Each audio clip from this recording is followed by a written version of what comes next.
Buongiorno a tutti, ben ritrovati con Sveglia Trieste, mercoledì 17 gennaio. Oggi avremo due ospiti come ormai di consueto. Il primo sarà il consigliere Lorenzo Giorgi di Forza Italia in Consiglio Comunale a Trieste fino alle 9 con noi. Poi dalle 9 alle 10 Igor da Milano, torna a trovarci il docente di comunicazione, speaker radiofonico nella fascia oraria fra le 9 e le 10 di stamane. Andiamo alla pagina delle condizioni meteo con l'approfondimento dell'ARPA. Da oggi correnti molto umide sud-occidentali interesseranno la regione, sovrapponendosi all'aria più fredda e secca preesistente. Venerdì mattina passerà un fronte freddo da nord che dopo le precipitazioni porterà aria secca e fredda per tutto il fine settimana. Per oggi le previsioni dicono che il cielo sarà coperto con precipitazioni nel corso della mattinata, inizialmente deboli e sparse, ma che si intensificheranno e estenderanno dal pomeriggio, in particolare sulle zone orientali. La quota neve in giornata sui 700-800 metri, in innalzamento verso sera oltre i 1300 metri sulle prealpi e sul Tarvisiano. La quota neve è incerta e in mattinata sarà possibile nevischio sull'area montana fino a fondovalle con rischio di ghiaccio al suolo.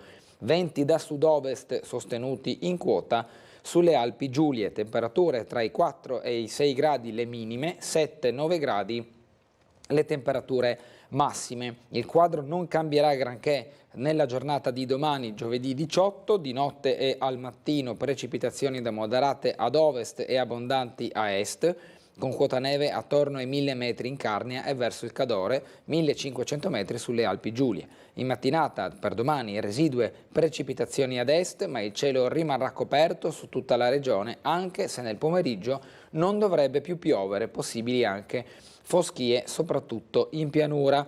Per domani 6-9 gradi le minime previste, 9-12 gradi le temperature massime. Sguardo alle notizie partendo dal Piccolo, la prima pagina del quotidiano nella versione di Trieste. Confini, controlli a oltranza, i ministri degli interni di Italia, Slovenia e Croazia, nessun allentamento, pressing su Serbia e Bosnia.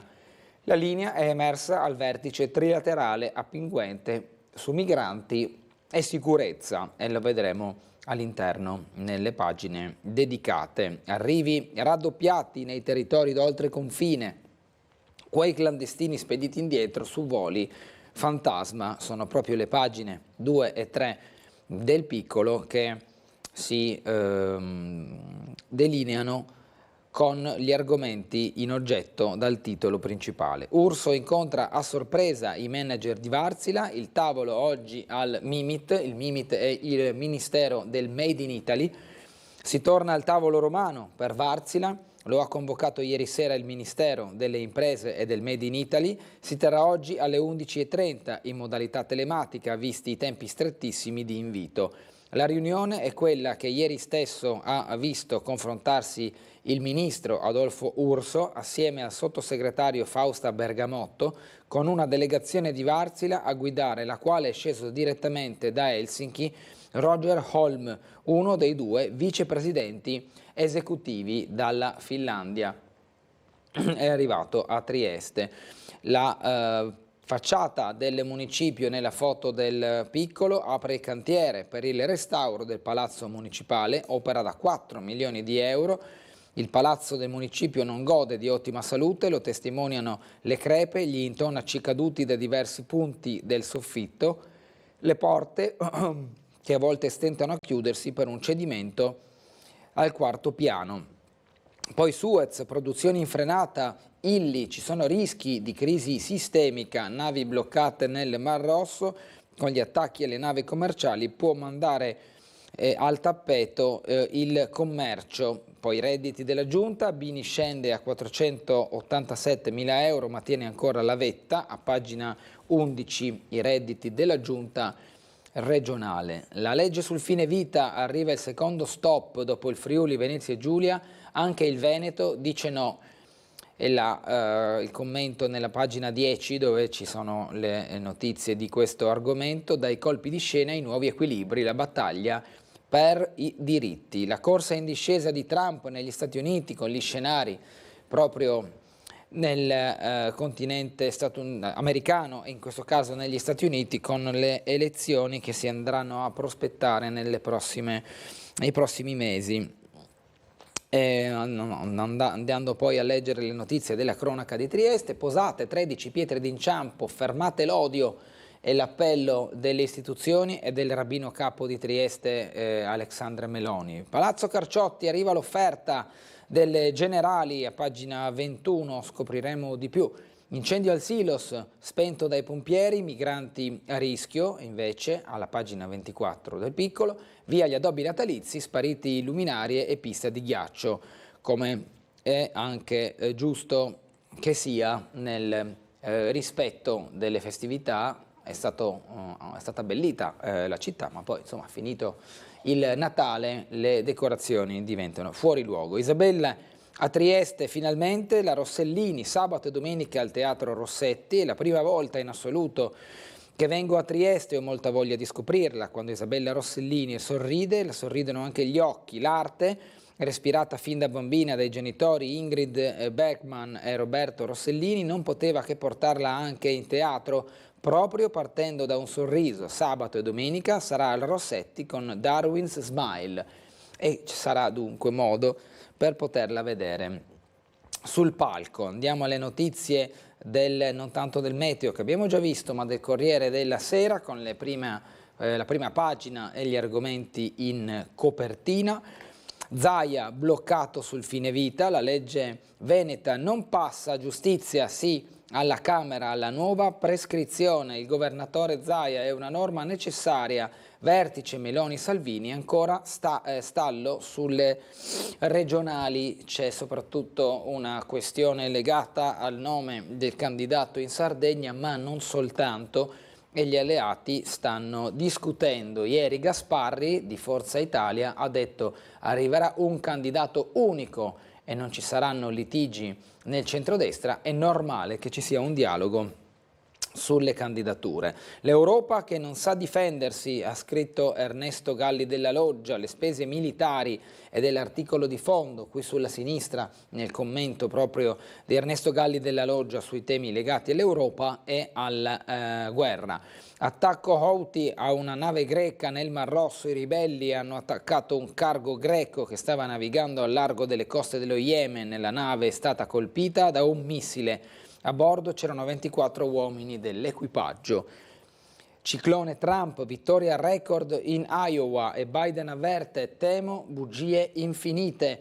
Donald Trump fa il pieno ai caucus in Iowa e parte benissimo per conquistare la nomination per i repubblicani. L'ex presidente vince in 98 delle 99 contee e ottiene il 51% dei consensi, doppiando i rivali Don DeSantis, il 21,2% e Nikki Haley, 19,1%. Joe Biden attacca, temiamo bugie infinite, ma i guai giudiziari condizionano proprio la volata di Donald Trump. Intanto Boris Johnson studia il ritorno da premier a Downing Street, in questo caso siamo in Regno Unito. Bologna rallenta, auto a 30 all'ora, limite di velocità in molte zone della città. Ancora notizie, a Treviso, così fu uccisa Anika alla svolta, arrestato l'ex datore di lavoro a Treviso, l'uomo aveva avuto legami con la Mala del Brenta, arrestato per omicidio il re del pesce veneziano, Franco Battaggia, 77 anni, in passato vicino alla Mala del Brenta.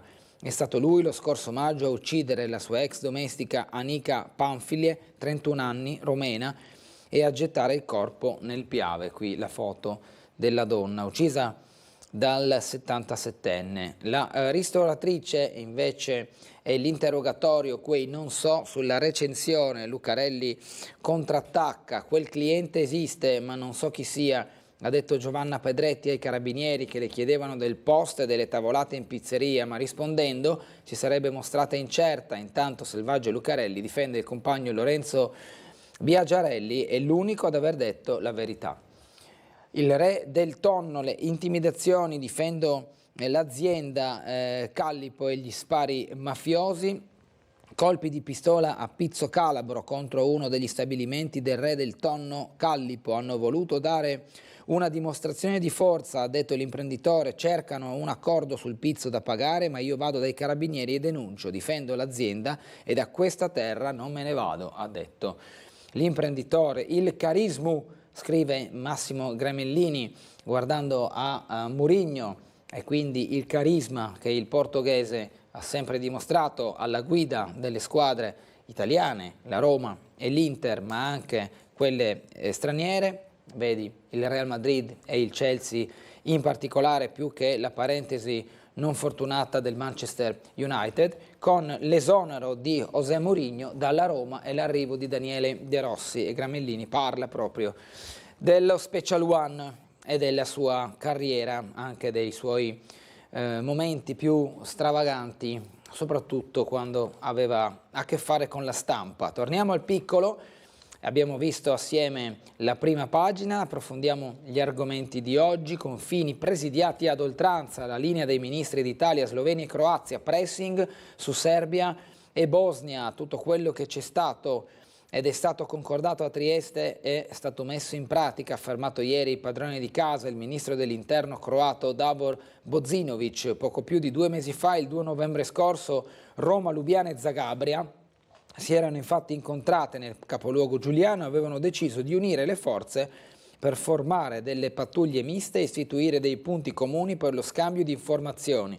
Di fronte al rischio crescente di insicurezza alimentato dall'accendersi di un nuovo conflitto in Medio Oriente, risale al 7 ottobre scorso l'attacco di Hamas a Israele e l'inizio della ritorsione di quest'ultimo su Gaza, il governo italiano aveva deciso di ripristinare i controlli alle frontiere, seguito a ruota dall'esecutivo sloveno.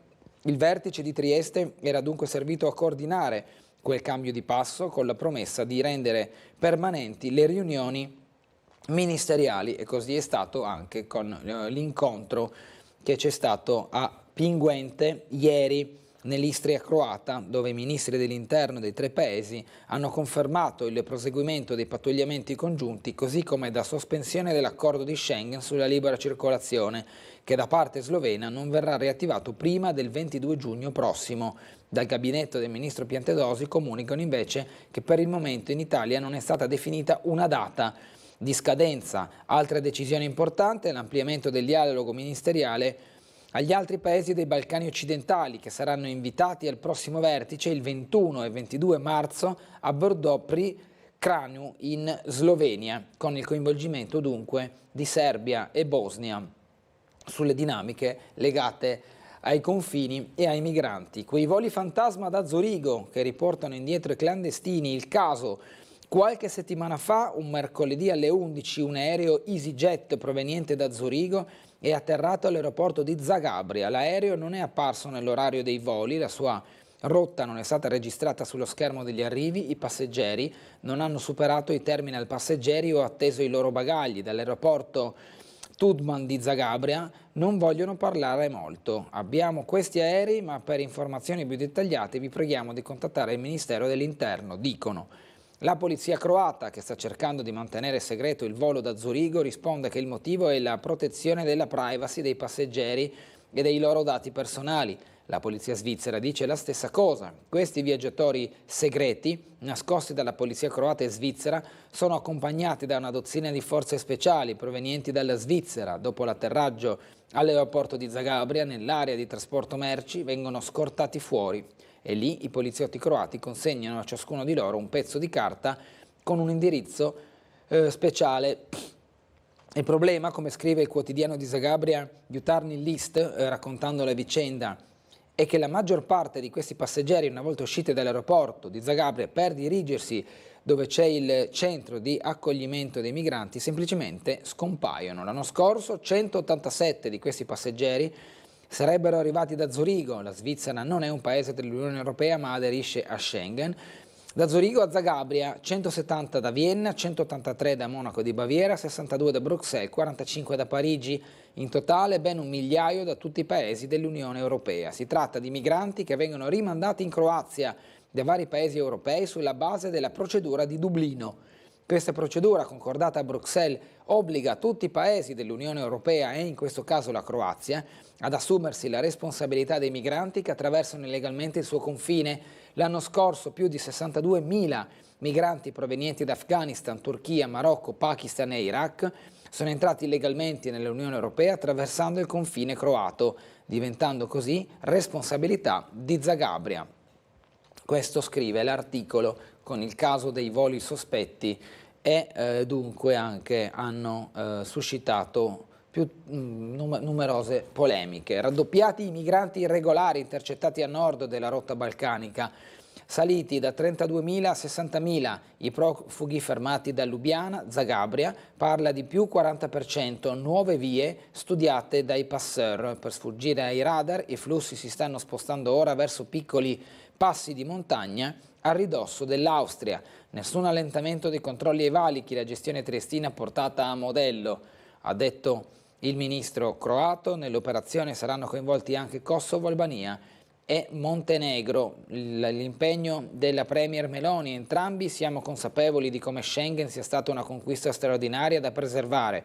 L'impegno comune è di ripristinare il regime ordinario dei confini appena le condizioni lo permetteranno, ha detto a novembre la Presidente del Consiglio Giorgia Meloni nell'incontro con il suo omologo sloveno Golob. Al momento l'Italia ha prorogato la chiusura fino al 19 gennaio, fra 2 giorni dunque, fino al 19, e saranno prorogati molto probabilmente ancora per diverse settimane. Entra in scena l'Iran, aperto un altro fronte, c'è un nuovo attacco degli Stati Uniti in Yemen.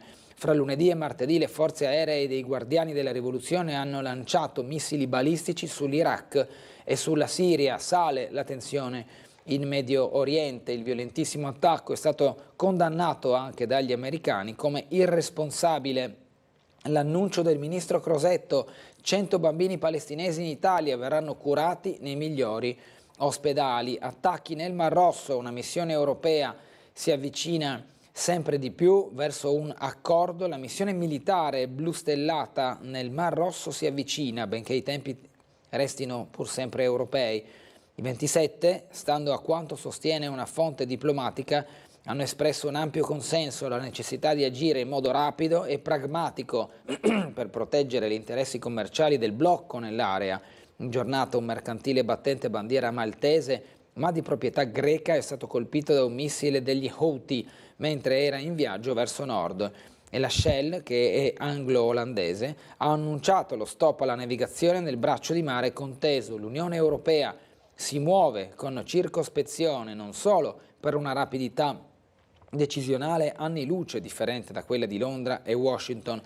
L'intenzione è quella di non voler partecipare all'escalation delle tensioni. I 27 hanno scelto l'opzione contenuta nella proposta del Servizio di Azione Esterna della Commissione di creare una missione sulla base della già esistente Agenor a guida francese e con un raggio d'azione dal Golfo e dallo Stretto di Hormuz al Mar Rosso. Ora si chiederà al gruppo politico-militare di fornire raccomandazioni al Comitato Militare dell'Unione Europea di dire al più presto le indicazioni militari sulla gestione operativa, con un primo passaggio previsto già lunedì in occasione del Consiglio degli Affari Esteri, quindi una sorta di missione ma non troppo, diciamo così. Zelensky incalza l'Ovest, il 2024 anno decisivo per sconfiggere Putin. Il presidente ucraino dal forum di Davos lancia questo monito. L'effetto Suez frena l'industria, Illy, rischi di crisi sistemica,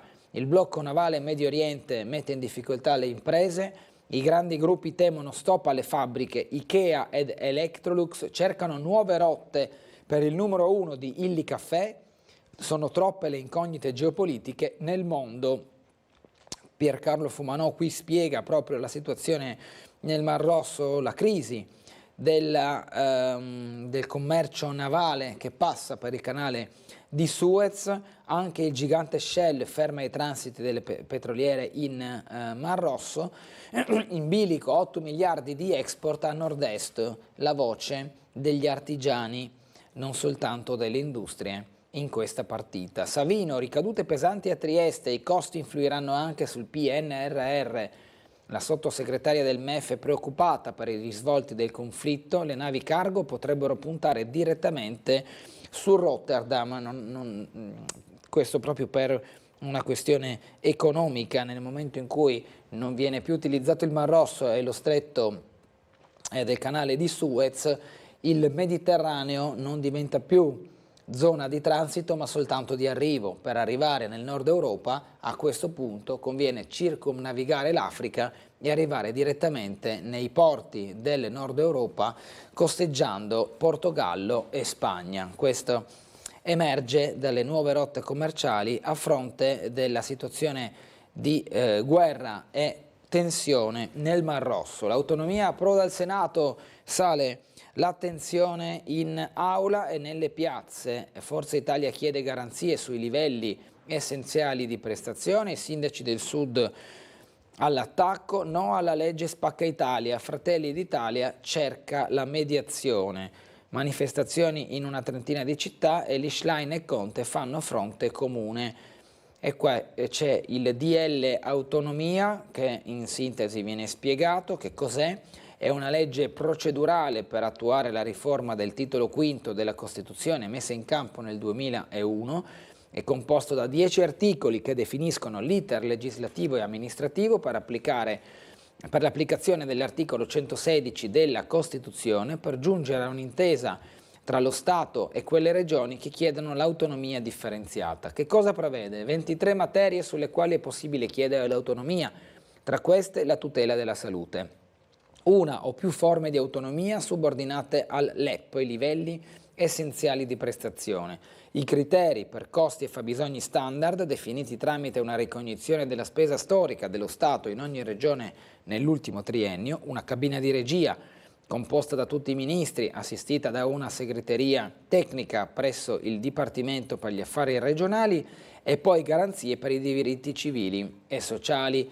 Questo dalla fonte ANSA, la richiesta di alcune regioni e lo studio del documento al Senato. Il Colle e la generazione Z è la speranza dell'Italia. Mattarella tra gli universitari qui in foto a Vercelli con il saluto ai tanti studenti e soprattutto gli alunni più piccoli. Terzo mandato e candidati, a destra è una sfida infinita, non si allenta il braccio di ferro in Sardegna, l'accordo rimane ancora in stand-by, il meloniano Rampelli, sullo stop al vincolo si può discutere, ma il partito frena.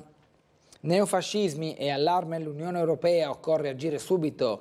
A Strasburgo la nota con la preoccupazione in diverse zone dell'Europa. La nuova autonomia aumenterà il divario nord-sud nella sanità. L'analisi della Fondazione Gimbe. Andiamo ora al collegamento con la sala operativa della Polizia Locale per scoprire la situazione attuale, ma in particolare se ci sono segnalazioni da annunciare nel corso di questa giornata. Buongiorno.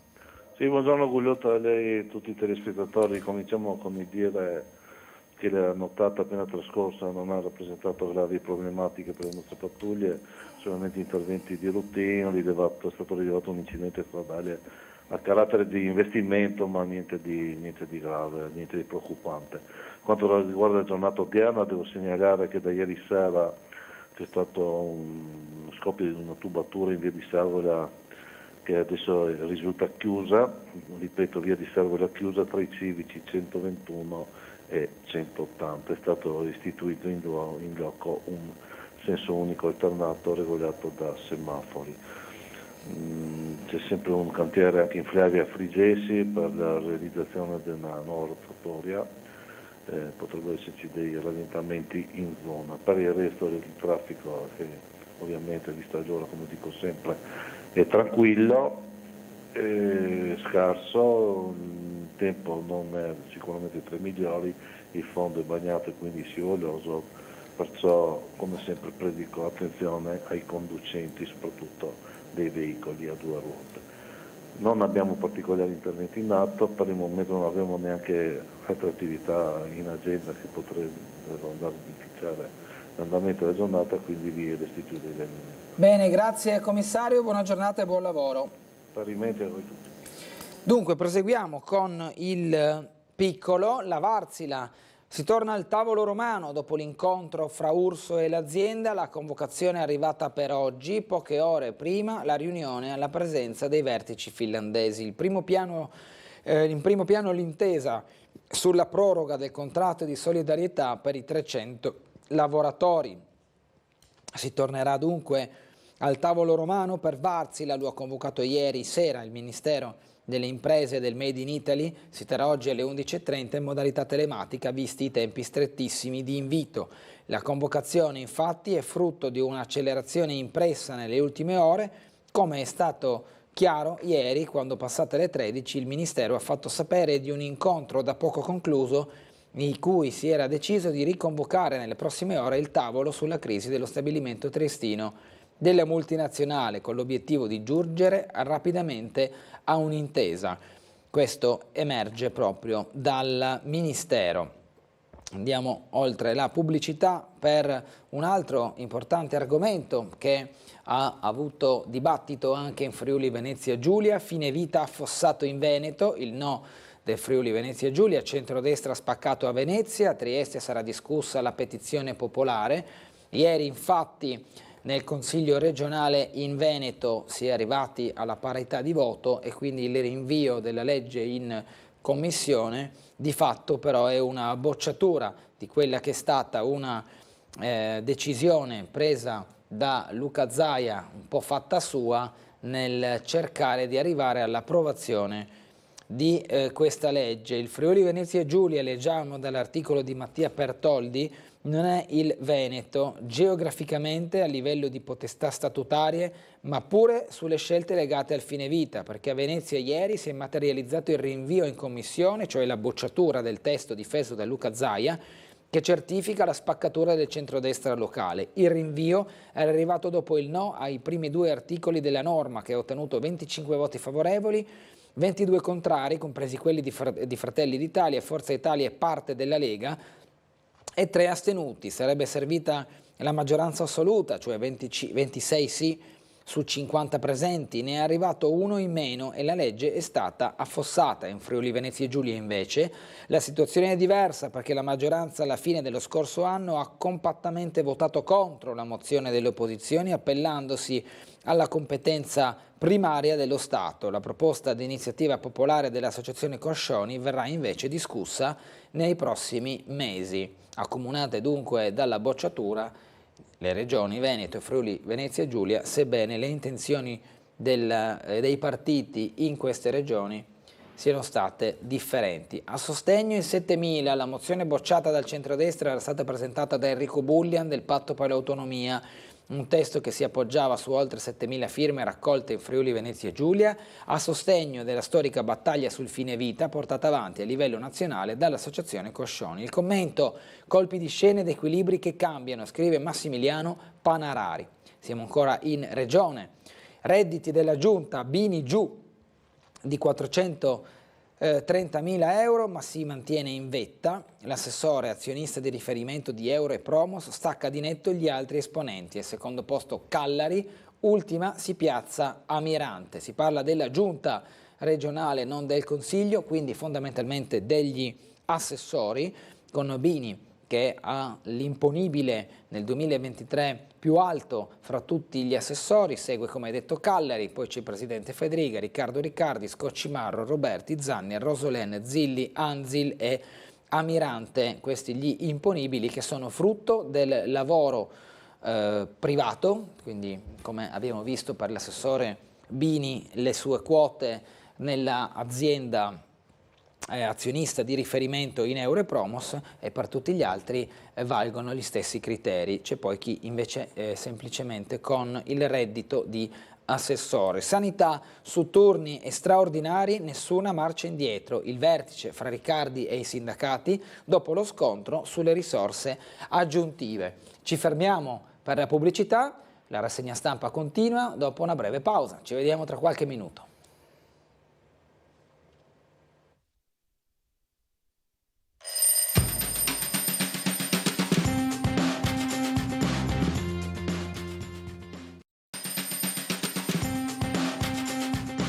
Eccoci di nuovo in diretta con Sveglia Trieste, sono le 7:34 minuti, oggi avremo Lorenzo Giorgi, consigliere comunale di Forza Italia, dalle 8 alle 9, nostro ospite qui in studio. A seguire torna a trovarci Igor da Milano, docente di comunicazione e speaker radiofonico. Leggo una mail prima di proseguire con la rassegna stampa, ci scrive Giorgio Marchesic: buongiorno Bernardo, gentilmente potresti comunicare che sabato 20 gennaio, quindi questo sabato, dalle 10:30 alle 12:30 nella sala maggiore di via Fabio Severo 14/C si terrà un'assemblea pubblica per informare tutti i cittadini di quali sono i loro diritti previsti dal Trattato di pace del 1947, che è anche legge dello Stato italiano.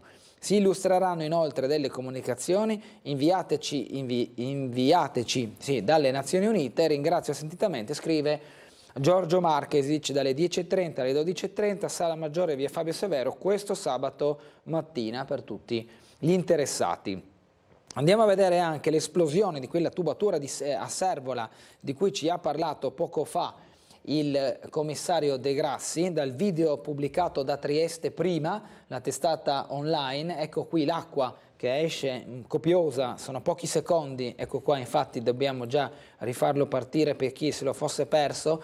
L'acqua esce copiosa da questa tubatura, siamo a Servola, intervento d'urgenza ieri dei vigili del fuoco, vedremo poi anche che tipo di lavorazione e quanto tempo servirà per ripristinare il tutto. Torniamo alle notizie dal piccolo. Trump stravince in Iowa, è ora di tornare uniti. Al primo caucus prende il 51% rispetto al 24% del 2016. DeSantis prima di Haley, Biden ammette è il candidato favorito, prossima tappa nel New Hampshire. Il risultato riaccende i timori in Europa, tante le incognite da Strasburgo.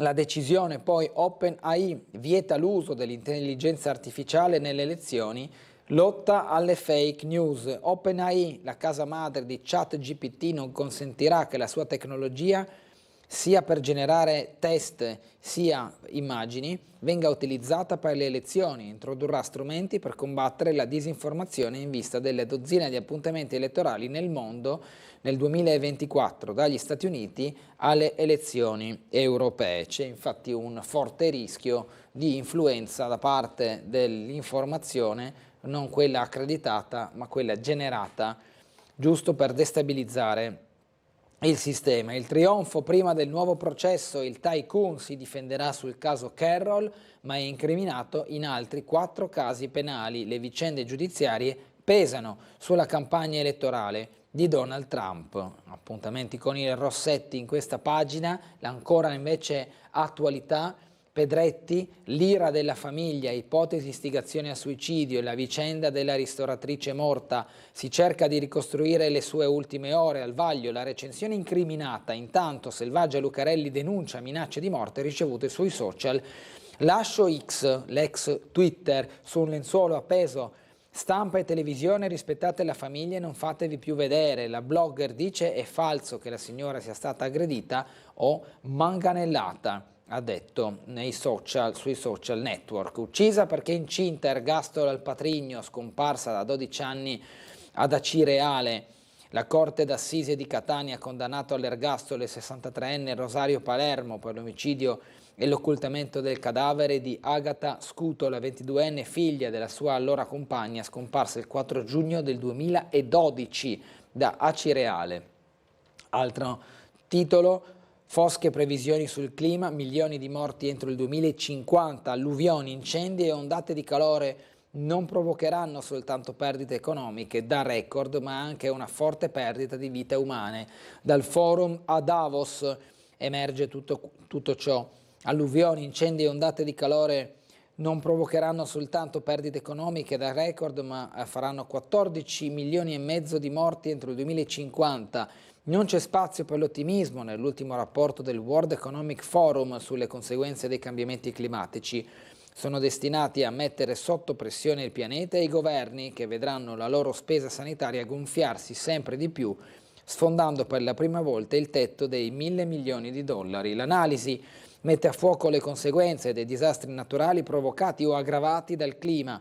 Prima di tutto la perdita di vite umane, poi l'impatto sull'economia con perdite che supereranno i 12,5 trilioni di dollari. Infine, per la prima volta viene quantificato anche il costo per la sanità.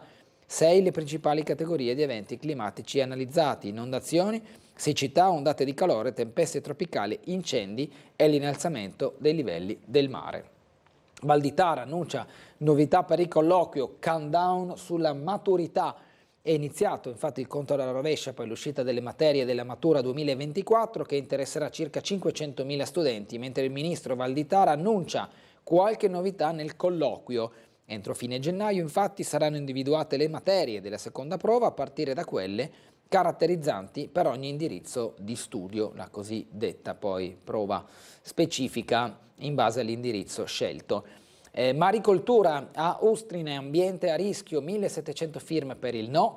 Pola, attivisti in azione contro l'abbattimento di un centinaio di alberi, area di Valcane, contestato in questo caso il sindaco. Economia, Venture Capital, Friuli Venezia Giulia in forte crescita, più del 119% degli investimenti nelle piccole società nel 2023, un boom in controtendenza rispetto all'Italia, che invece registra il meno 49%. Qui l'evoluzione degli investimenti in verde, le colonne del 2023, in arancione quelle del 2024, del 2022, quindi con una netta crescita, lo vediamo dal grafico a barre, il riferimento in questo color verde, come detto, dell'anno in corso, più 119,53% in Friuli Venezia Giulia, un calo invece in Veneto dove era andato meglio l'anno 2022 e malissimo se dovevamo guardare alle percentuali in Trentino Alto Adige che invece benissimo che invece sull'anno in corso registra un più 1433,33% rispetto invece al dato molto basso del 2022. Mediobanca Premier punta a nord-est, vogliamo crescere. Big Science, un mercato che vale 10 miliardi, andiamo a leggere in velocità in questo piccolo articolo che vediamo qui sulla sinistra. Le Big Science, le grandi infrastrutture che a livello europeo si occupano di ricerca scientifica su vasta scala, producono un mercato di circa 10 miliardi di euro l'anno, offrendo notevoli opportunità di crescita anche alle imprese del Friuli Venezia Giulia. Lo hanno sottolineato ieri a Udine Chetti Sagatti, direttore centrale per le funzioni in materia di ricerca e innovazione della Direzione Centrale Lavoro della Regione, e Paolo Cunzo, direttore del BSBF, il Big Science Business Forum Trieste 2024, presentando nella sede di Confindustria Udine proprio l'evento dei prossimi mesi, Big Science Business Forum, che avrà luogo a ottobre di quest'anno. Dietro front dei tassi sui mutui in attesa dei futuri tagli dalla Banca Centrale Europea, l'ABI indica che il costo del denaro per l'acquisto della casa è sceso al 4,42%, ma Villeroy avverte troppo presto per cantar vittoria, il lavoro non è finito, prestiti più convenienti su quelle che sono le decisioni delle banche. I tassi di interesse per i mutui delle famiglie, che dal dicembre 2022 al dicembre 2023 è cresciuto di un punto percentuale abbondante, dal 3,01 al 4,42. Seguono le notizie dei titoli di borsa.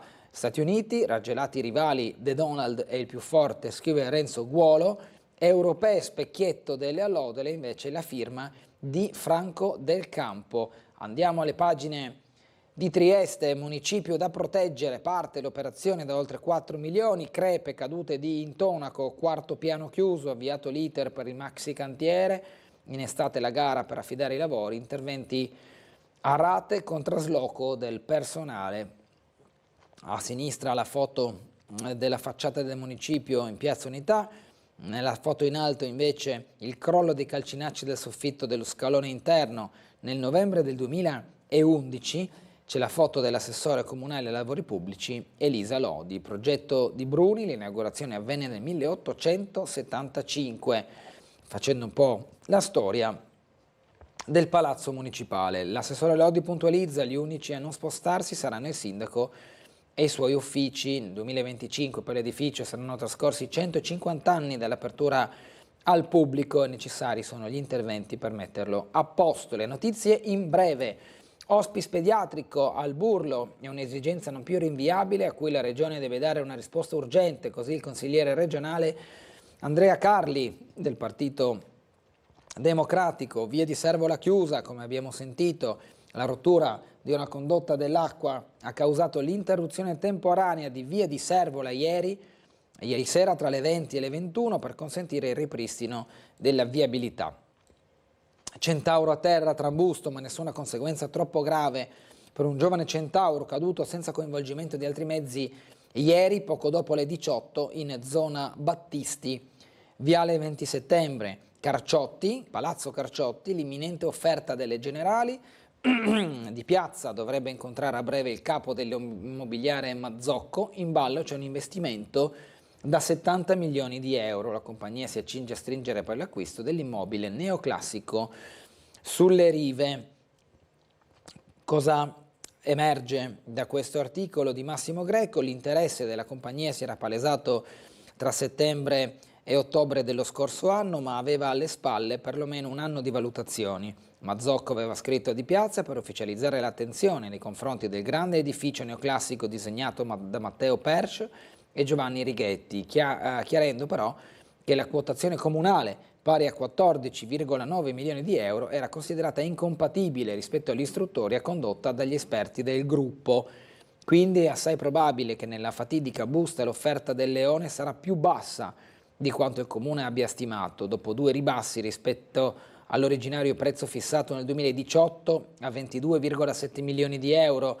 Di quanto più bassa è difficile dirlo. I ben informati ipotizzano un'auto di riduzione di 1/3, ma è inutile fare la lotteria, scrive Greco nell'articolo. Quindi non saranno probabilmente i 14,9, ma circa una decina di milioni, su per giù, ma vedremo poi all'apertura delle buste, inutile come detto fare la lotteria. Posate, ieri 13 pietre d'inciampo, fermare l'odio che torna, le installazioni in ricordo di chi da Trieste iniziò il calvario verso i campi nazisti, il presidente Salonicchio, rischiamo un ritorno all'antisemitismo in Europa, ha detto ieri in occasione della posa di queste pietre d'inciampo, in foto anche il rabbino capo Alexander Meloni, ieri ascoltato e intervistato da Gianluca Paladin, che era proprio sul posto per la posa di queste pietre d'inciampo nella zona di piazza Ponte Rosso. Vediamo. Sporgere denuncia nei confronti del delatore che lo aveva segnalato e la Corte d'Assise straordinaria di Trieste lo condannò in contumacia. La persona che però aveva fatto la delazione non fu mai preso, mai arrestato. La cerimonia è iniziata questa mattina in piazza Ponte Rosso con la posa della prima delle 13 pietre d'inciampo installate dall'artista Gunther Demnig nella 7ª edizione dell'iniziativa che si ripete da anni in vista della giornata della memoria. Le altre 12 sono state fissate in un percorso snodatosi in diversi punti del centro e non solo, alla presenza delle autorità politiche e religiose. La prima pietra ricorda Ego Brunner, morto alla risiera di San Sabba, e la posa è stata accompagnata da alcune letture sul posto. La comunità ebraica ha annunciato che sono già pervenute nuove richieste per altre pietre, il prossimo anno ne saranno installate altre 15. Tra chi ha preso la parola, i familiari delle persone a cui sono state intitolate le pietre d'inciampo, i rappresentanti delle istituzioni, la preside, alcuni studenti del liceo Petrarca e naturalmente il rabbino di Trieste, Alexander Meloni, il quale ha sottolineato l'importanza dell'evento a fronte anche dell'anno che stiamo vivendo in riferimento alla guerra fra Israele e Hamas. Effettivamente quest'anno è un anno molto particolare e anche un giorno un po' che con un po' di amarezza viene fatto, perché il popolo che ha subito questa persecuzione viene accusato a sua volta di compiere questi atti. Io capisco che vedere vittime possa commuovere le persone ed è giusto che sia così, tuttavia non si deve fermare solo a quello che è l'apparenza.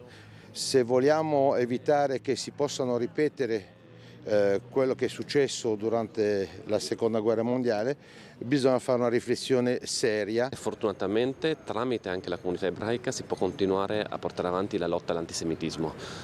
Abbiamo voluto essere presente proprio come istituzione regionale per rimarcare con chiarezza la nostra posizione, per ricordare con altrettanta chiarezza che purtroppo in alcuni paesi europei, in alcune città europee, oggi c'è un rigurgito di antisemitismo importante. Basti pensare che in alcune città francesi, per esempio, sono testimonianze di ragazze e ragazzi ebrei che hanno paura, ragazzi che non girano col kippah perché hanno paura di mostrare la loro fede. Questo è inaccettabile per il sistema delle democrazie occidentali. Il Tele4 ieri ha dato anche ampio spazio al giallo di Liliana Resinovic. Ieri mattina, durante Sveglia a Trieste, Gianluca Paladin ha sentito Claudio Sterpin, l'amico di Liliana, che ha usato toni molto decisi nei confronti di Sebastiano Visintin, marito di Liliana. Quindi qualcuno sa qualcosa? No, qualcuno sa qualcosa, il marito sa qualcosa, il marito, e io lo incolpo direttamente. Lui è l'unica persona che ha avuto convenienza dal fatto che Liliana venisse trovata, è chiaro, lampante, no? Quindi credi che Sebastiano abbia a che fare? Sebastiano è il regista, io non voglio incolpare nessuno, ma lui sa tutto. È la prima volta che in maniera così diretta Claudio Sterpin accusa Sebastiano Visintin di aver avuto parte nella scomparsa e morte della moglie Liliana Resinovic. Lo fa ai microfoni di Tele4, proprio in quel boschetto dove la 63enne di Via Verrocchio è stata trovata il 5 gennaio 2022. Parole che per troppo tempo Claudio ha tenuto per sé fino a non poterne più. Parole forti, pronunciate vicino a quel fiore che tante volte Claudio ha portato nel luogo in cui Liliana è stata trovata senza vita prima di essere spostata. Invece non doveva sparire, lei doveva essere trovata, altrimenti gli eredi, il marito e il fratello, avrebbero avuto la loro parte di eredità appena dopo 10 anni per morte presunta, per cui doveva essere trovata, infatti è stata trovata. Ma l'ex podista triestino va oltre e analizza gli spostamenti di Sebastiano tra il 13 e il 14 dicembre 2021, prima che Liliana scomparisse. Però voglio sperare che la magistratura si voglia redimere, fare un'indagine seria. Sul faldone c'è tutti i movimenti di Sebastiano del giorno prima, dei giorni dopo, eccetera. L'alibi perfetto, come lo considerava Sebastiano, è pieno di buchi ed è crollato. Non sono vere un sacco di cose che lui ha detto. Prima fra tutte quella, e qui lo dico, che lui è andato in pescheria quella mattina per portare i coltelli. In realtà i coltelli li ha portati la sera prima. La mattina del 14 dicembre. Del 14, in realtà lui è stato dalle celle telefoniche e dalla macchina, è stato trovato là in quel posto la sera prima, alle 18, mi sembra qualcosa di simile. Ha portato perciò la sera i coltelli per essere libero la mattina per andare a intercettare Liliana. Lui l'ha presa a bordo. È la prima volta però che... I primi, e adesso Canale 5 sarà il secondo, perché mi sono deciso a votare il sacco. Votare il sacco vuol dire anch'io la mia, visto che sono stato accusato da mezza Italia di questo, quell'altro, quel terzo, adesso queste sono le mie difese, chiamiamole così. Proseguiamo con il piccolo, si aggiungono le pietre d'inciampo alle 98 già presenti, il totale sale a 111. La mozione dei Noi Moderati, Mirko Martini, garantire l'accesso al mare per le persone disabili, questa è la sua proposta. Stemma al giovane Perossa, il sindaco riceve lo scacchista. Ieri pomeriggio il giovane campione triestino di scacchi Nicolas Perossa è stato ricevuto nel salotto azzurro del comune dal sindaco di Piazza e dal consigliere Bernobic. Il sindaco ha consegnato all'eccezionale scacchista lo stemma del comune con l'alabarda di Trieste. Scaffali del Domino, corsa 3 alla Beleno per 7 km di archivio, i trasferimenti tra Biserini, Zois e via Revoltella, i macchinari da collocare nell'ex caserma attraggono la romana Feal, la trentina Tecnica e la vicentina Temrex, una gara da 770.000 euro che sarà decisa da una commissione aggiudicatrice. L'auspicio è di sistemare gli impianti all'inizio della prossima estate. Nella stessa pagina, Maddalena, giardino chiuso a 2 mesi dall'inaugurazione, i residenti lamentano che c'è stato in pompa magna un'apertura istituzionale, un'inaugurazione più che un'apertura e poi la chiusura dei cancelli di questo angolo di verde. Il rione di Altura chiede attenzione a Comune Ater dal comitato di quartiere che ha incontrato sabato alcuni consiglieri comunali, tra cui Kevin Niccolini di Adesso Trieste, Luca Salvati del Partito Democratico e Stefano Bernovic, capogruppo della Lega. Questi ultimi due hanno parlato ai nostri microfoni andando a descrivere quelle che sono state le richieste proprio dei residenti di Altura. Andiamo a riassumere i punti principali proprio delle parole dei consiglieri comunali interpellati. Sono decisi più che mai a mantenere alta l'attenzione sul rione di Altura e per questo sabato hanno incalzato la politica per richiedere manutenzione ai marciapiedi, per rendere ancora una volta nota la fatiscenza e l'inutilizzo dello stabile ex supermercato, per sollevare il problema del posteggio selvaggio vicino alla piscina e altro ancora che manda in causa e molto anche l'Ater. I residenti del rione di Altura alzano la voce. I consiglieri comunali presenti sabato nel corso dell'assemblea hanno raccolto nuovamente le istanze, ripromettendo di portarle all'attenzione del municipio per cercare di portare a casa qualche risultato. Alcuni, riferisce il capogruppo della Lega in Consiglio Comunale Stefano Bernovic, sono già arrivati, come una serie di interventi urbanistici in zona. Riguardo l'Ater è stato chiesto un sopralluogo al presidente Novacco. Ho già avuto la possibilità di sentire il presidente Novacco, con il quale incontreremo una rappresentanza di questo comitato che produrrà le problematiche principali. Per quanto riguarda le problematiche comunali, tante cose sono già state fatte in questi anni. Sicuramente la problematica ancora in piedi è quella dei marciapiedi, per i quali sicuramente vedremo di prendere un impegno. Un'altra attività importante è quella di una eventuale rotatoria alla base di Via Alpi Giulia sulla via Brigata Casale. Il consigliere del Partito Democratico Luca Salvati punta sulla riqualificazione della struttura ex sede del supermercato Coop. Ancora una volta ho avuto modo di sottolineare come il Comune potrebbe, o per meglio dire dovrebbe, dopo le opportune verifiche, procedere all'acquisizione degli ultimi 2 piani dell'ex centro commerciale delle Coop, considerata anche la disponibilità dell'attuale proprietà, l'immobiliare Flora a vendere, per sviluppare, questo è quanto emerso sabato pomeriggio, un progetto partecipato che raccolga le istanze dei cittadini. C'è anche una difficoltà nell'acquisizione perché bisogna anche capire cosa si vuol fare al suo interno ed è una cosa che sinceramente non ho ben capito perché le proposte concrete non ne ho sentite. Torniamo a parlare del Silos, incendio di notte al Silos, pompieri in azione, fiamme spente dai vigili del fuoco, linea d'ombra attacca perché i migranti devono rischiare la vita per scaldarsi. IS ricorda che a lunedì erano l'ICS, il Consorzio Italiano di Solidarietà, ricorda che a lunedì erano 170 i richiedenti asilo senza accoglienza, tra questi anche famiglie, è scritto nella nota di ICS. Adesso Trieste, la lista civica d'opposizione, dice la destra boccia le nostre proposte senza alternative.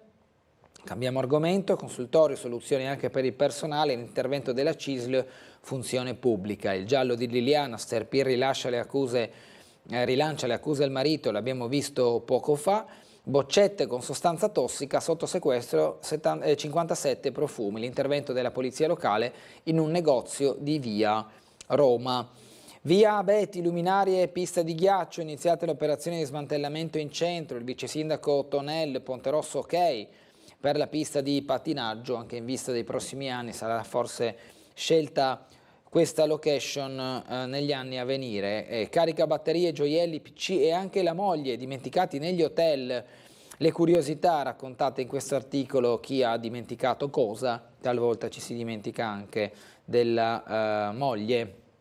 Probabilmente è stato fatto un po' volutamente da parte di questo distratto o furbo marito, ovviamente si scherza. Da San Vito a Viale Miramare, ecco l'operazione marciapiedi, la partenza fra 30 giorni di lavori, la partenza che sarà imminente per diverse vie rifacimento dei marciapiedi comunali. Sono partiti oggi i lavori che per i prossimi 30 giorni interesseranno il tratto di via Belpoggio da Salita Promontorio verso via Franca sul lato sinistro e quello di Viale Miramare tra la chiesa di San Bartolomeo e la stazione dei Carabinieri, che potranno comportare il restringimento temporaneo della carreggiata per i veicoli pur garantendo il passaggio pedonale finanziato dall'amministrazione comunale. L'appalto è stato affidato ad Andrea Strade SRL sotto la direzione dell'ingegner Luca Folin, dell'architetto Rita Resman e del responsabile procedimento l'ingegner Gustavo Zandanel, che oltre alle 2 zone già in lavorazione prevede di partire a fine estate con il risanamento di altri tratti cittadini, nello specifico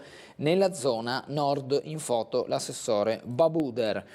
A Muggia il rebus sul futuro della commissione trasparenza, dimissioni del presidente Fogare e indisponibilità a proseguire degli altri membri facenti parte dell'opposizione in aula, frecciate aggiunte ai vertici amministrativi. Ieri la conferenza di Maurizio Fogara in compagnia di Sergio Filippi e Francesco Bussani nell'opposizione muggesana.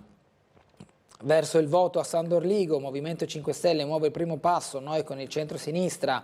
Venerdì incontro pubblico ad Omio, parte il restyling della luce pubblica a Duino Urisina, direzione ai lavori dello studio Cervesi, con le mani d'oro dalle carte Modiano, un nuovo mazzo e un abito nel progetto qui descritto. A Basovizza del Crepuscolo invece la foto del giorno del piccolo. Le pagine della cultura, i 90 anni di Ugo Borsatti, festa di compleanno a Palazzo Gopcevic alle 17:30, la Triestina Unione ha bisogno del ritorno di Lescano, il suo periodo buio e ha un handicap pesante, già in passato il bomber ha fatto fatica tra dicembre e gennaio, il suo apporto decisivo non solo per i gol ma anche per la manovra. Dobbiamo fermarci per andare in pubblicità. Vi ricordo che questo sabato la partita fra Provercelli e Triestina sarà trasmessa in diretta da Tele4 dalle 18:30 con il fischio d'inizio, per seguire dunque la partita dell'Unione che dovrà riscattare la sconfitta dell'ultima giornata contro l'Albino Leffe. Noi ci fermiamo per la pubblicità, tra poco con noi il consigliere comunale di Forza Italia Lorenzo Giorgi.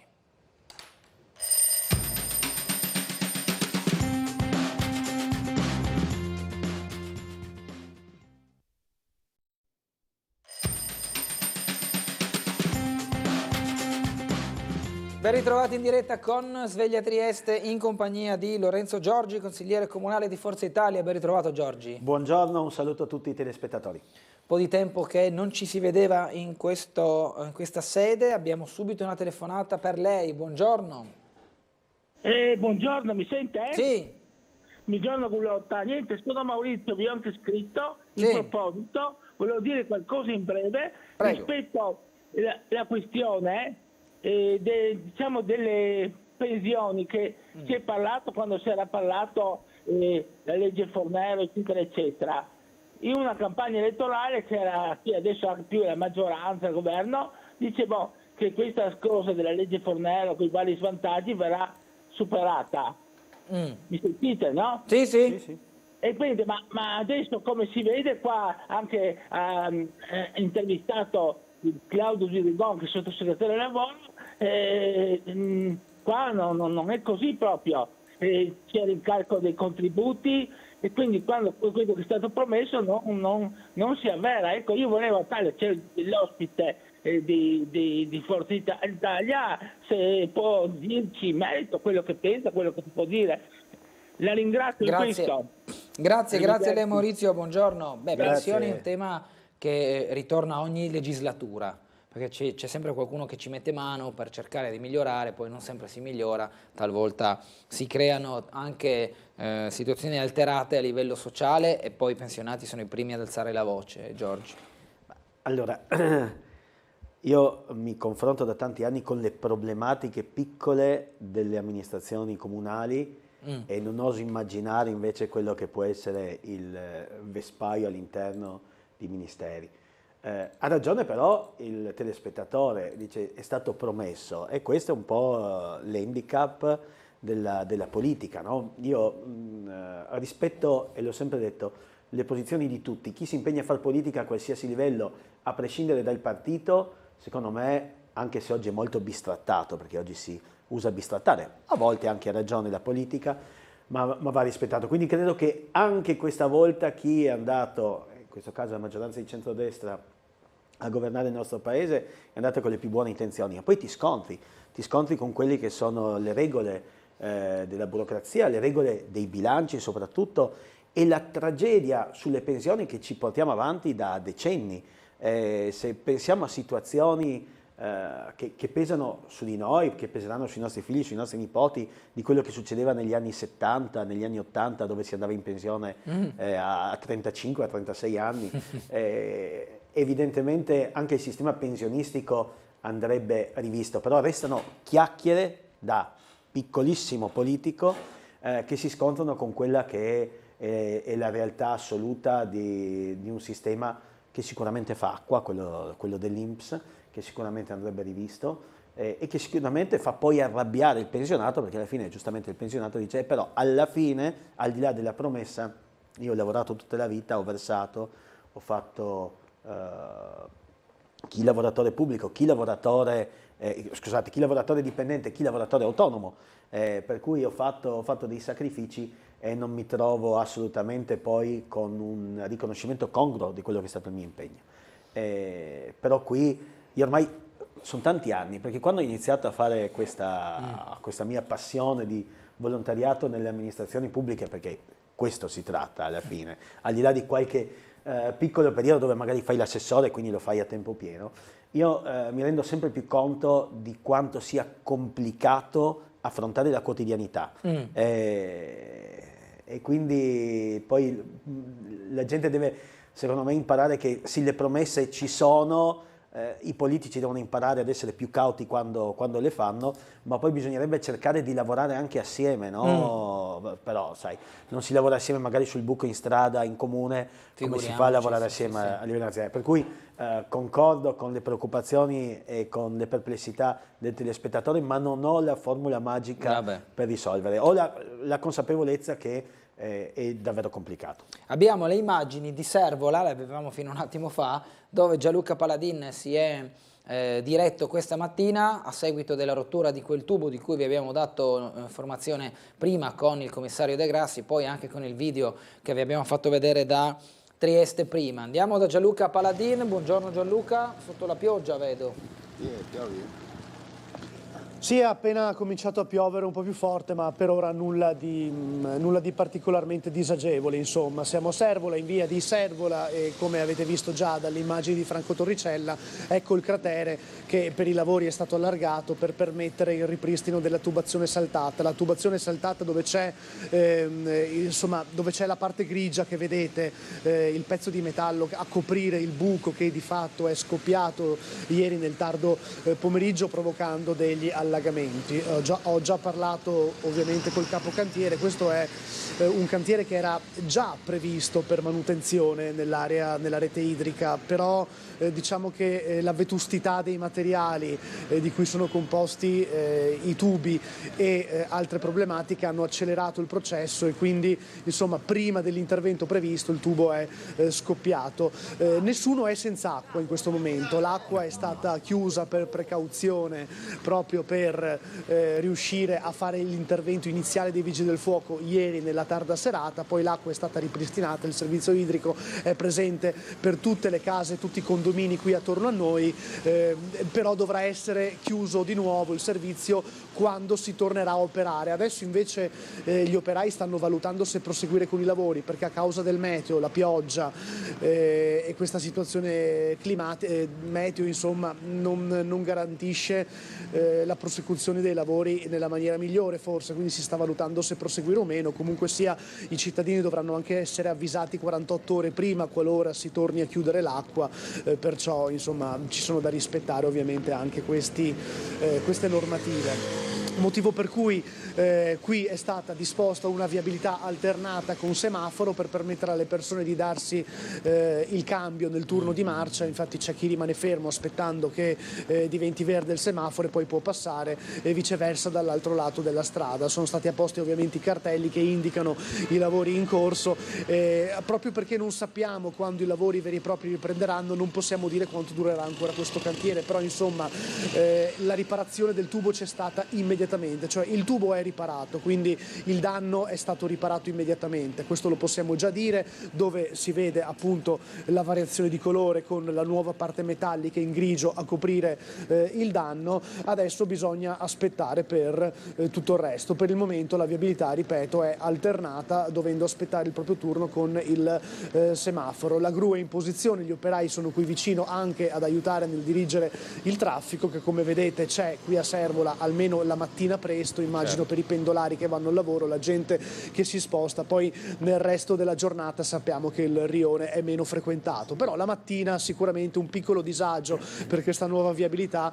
si sente. Qualche colpo di clacson, Bernardo, lo abbiamo sentito. Questa è la situazione da Servola, per ora non ci sono ulteriori novità, ovviamente daremo aggiornamenti anche nelle prossime ore, nelle prossime edizioni sullo stato di questo cantiere e se bisognerà comunicare ovviamente una chiusura del servizio idrico per permettere di finire qua i lavori. Per ora, ripetiamo, tutte le persone che abitano attorno qui a Servola hanno l'acqua in funzione, non c'è nessun problema da quel punto di vista. Vi restituisco la linea.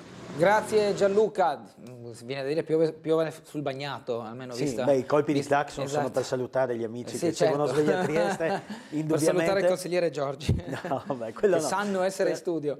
Sì. Diciamo che nella sfortuna di questi eventi, perlomeno è successo in quel punto che garantisce comunque il proseguimento della viabilità, seppur a corsia ridotta, perché succedeva magari 100 metri più a monte e si rischiava di dover chiudere quella strada, e sono situazioni che nella particolarità di alcuni nostri rioni con corsie di marcia molto strette creerebbero dei problemi. Sicuramente, creerebbero qualche ingolf, sì, qualche collo di bottiglia, diciamo così. Abbiamo una telefonata, buongiorno.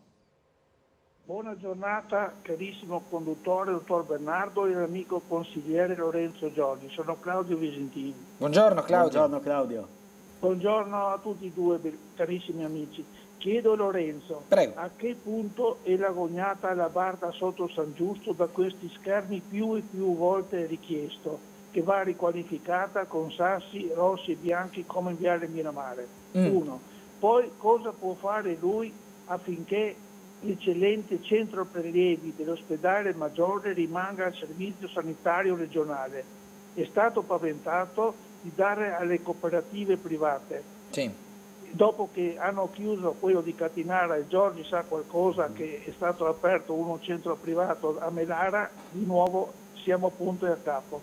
Poi a che punto è il riconoscimento pubblico della nostra benemerita concittadina Lori Gambassini, da lei portato avanti? Infine lo stato del centro sportivo del Campanelle. Va detto che sopra il suddetto campo c'è un terreno incolto vicino alla pista ciclabile. Sarebbe opportuno, più che opportuno, fare un posteggio.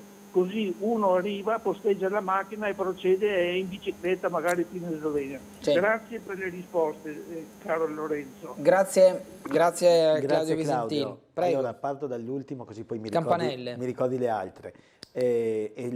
Su questa possibilità di realizzare un parcheggio se ne è parlato spesso e volentieri. Io ho preparato un ordine del giorno all'ultimo bilancio e quindi andrà in discussione l'ordine del giorno al prossimo Consiglio Comunale, perché lì ci troviamo davanti a quello che è l'ultimo tratto della pista ciclabile Cottour, l'ultimo tratto, anzi l'inizio del tratto che non ha più intersezioni stradali, per cui diventa il punto più sicuro per andare in bicicletta, soprattutto per le famiglie, per i bambini, perché non si incontreranno più, come avviene in via Cesare dell'Acqua, degli incroci stradali che comunque sono pericolosi. Per cui c'è questo spazio che però è di proprietà dell'azienda sanitaria, in uno scambio di terreni fatto, abbiamo scoperto negli anni '80, il comune ha ceduto quello all'azienda sanitaria, l'azienda sanitaria ne ha ceduti altri all'amministrazione comunale. L'assessore Babbuda ha preso a cuore la situazione, anche perché ci sono tante macchine che arrivano e che parcheggiano un po' dappertutto, no? Sullo sterrato. Quindi sicuramente realizzare qualche stallo d'auto regolare è una cosa molto, molto importante. Poi Loretta Gambassini, sì, donna straordinaria, impegnata per anni nel sociale, nella politica, poi a fianco di un grandissimo uomo come Gianfranco. e per me è stata una persona straordinaria e la saluto se ci sta seguendo. Lei è sempre comunque attiva sui social. Io ho iniziato questo mio percorso nella lista per Trieste e credo che sia giusto che venga dato un riconoscimento a lei e a quello che il Movimento Donne Trieste hanno fatto in questa città. Magari i più giovani non lo sanno, ma il Movimento Donne Trieste, quindi chiamiamole la costola della lista per Trieste, che è stato il primo movimento civico in Italia e che ha rappresentato per la nostra città una pagina storica nell'amministrazione locale, e non solo, perché siamo riusciti anche a portare un parlamentare, quindi insomma, anzi due volte dagli anni 70 in poi ci sono state giunte monocolore, cioè dove la lista per Trieste esprimeva da sola la maggioranza sia in comune che in provincia, per cui una parte della storia che magari i più giovani non conoscono e che viene dimenticata all'interno di questo, chiamiamolo laboratorio fisico che c'era in Corso Saba, Palazzo Scrinzi e Sordina, un palazzo meraviglioso dove pulsava la vita amministrativa, politica e sociale della nostra città. C'era il Movimento Donne Trieste con a capo Lori Gambassini, che ha fatto un lavoro straordinario nel sociale, per le donne, per i bambini, per i malati, e credo che anche questa parte della storia dovrebbe intanto essere ricordata. Io tra l'altro ho preparato una mozione assieme ai colleghi di Forza Italia che chiede di poter porre in via San Nicolò una targa a ricordo dove iniziò l'avventura della lista per Trieste, anche questa è una cosa di cui riparleremo. Per cui prosegue con le tempistiche burocratiche che sono folli su tutto in questo paese. All'Alabarda sotto San Giusto? All'Alabarda stessa cosa, ne ho parlato anche con il sindaco e il sindaco vuole assolutamente seguire questa strada, per cui ora vedremo con i prossimi lotti e le prossime variazioni di bilancio come siamo messi. E la prima domanda... Centro prelievi al Maggiore. Cosa può fare Giorgi? Ahimè niente, però sicuramente la battaglia che abbiamo fatto ormai tanti anni fa contro prima la chiusura del centro prelievi a Catinara, che poi purtroppo c'è stata, ma insomma per agevolare l'inserimento e l'installazione poi di un centro prelievi nella zona di Melara, anche con l'assoluta e necessario aiuto dei cittadini e di Claudio e di Graziella, che come sempre sono in prima linea. Qui non possiamo che provare ognuno con le proprie conoscenze a premere affinché in qualche maniera si continui ad operare con un servizio pubblico che sicuramente è dà più, non tanto garanzie, ma insomma dà più forse sicurezza al cittadino. Abbiamo un'altra telefonata, buongiorno. Buongiorno, sono in linea? Sì. Buongiorno a lei, dottor Gullotta, e al suo ospite. Buongiorno. Io non voglio chiedere cosa intendono fare per i pensionati con la minima, cosa intendono fare appunto anche per i pensionati che non riescono neanche a curarsi perché non hanno i soldi. Non voglio chiedere cosa vogliono fare con le scuole, che il 50% non ha neanche l'agibilità. Non voglio chiedere cosa vogliono fare per il lavoro, che c'è sempre meno gente occupata. Non voglio chiedere cosa vogliono fare per semplificare la vita agli anziani, adesso che bisogna tutti quanti avere lo smartphone e non hanno neanche i soldi per mettere il pranzo o la cena in tavola.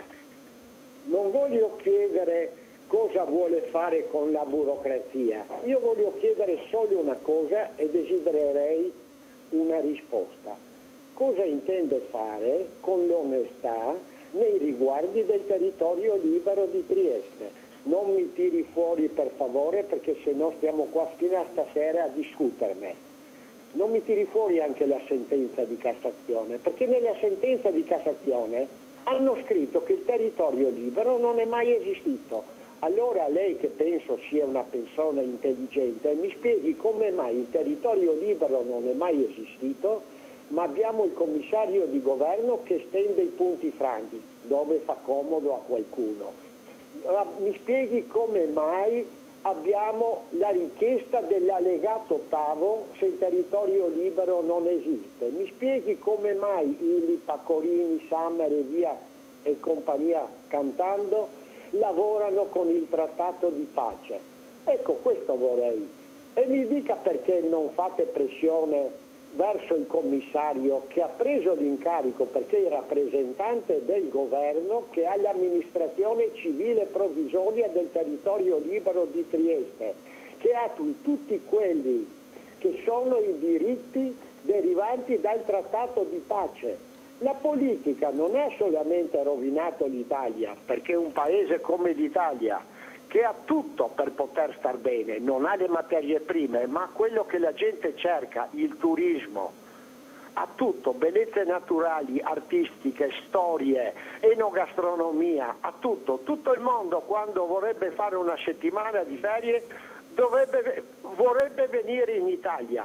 Ha il 63% delle famiglie che non arriva a fine mese e purtroppo noi con questa barca arrugginita siamo strascinati anche noi sul fondo.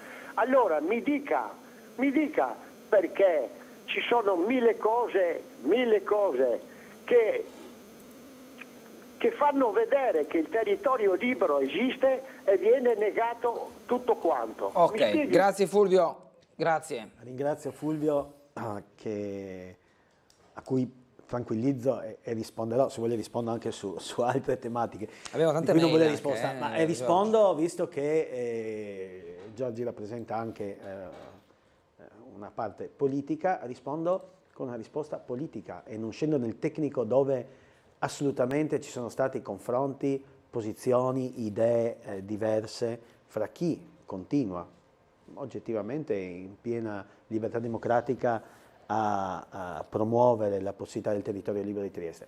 Trieste ha fatto una scelta, il territorio libero c'era, non c'è alcun dubbio che c'era, insomma abbiamo vissuto 9 anni di governo militare alleato, la situazione era ben chiara, ma era anche ben chiara la volontà della nostra città di riunirsi alla madrepatria e lo si è visto con i moti del 53, lo si è visto con la scelta che Trieste, quella volta, io nascevo 20 anni dopo quella scelta, per cui posso soltanto riportare quelli che sono dati oggettivi e storici, la scelta di tornare ad essere italiana. E questa è stata una scelta che evidentemente davanti a un bivio che magari avrebbe portato, chissà, differenze nello stato attuale. Se la città avesse sposato la causa del territorio libero, magari oggi le cose potrebbero essere diverse, ma questi sono dilemmi e pensieri che non hanno riscontro nella quotidianità. Per cui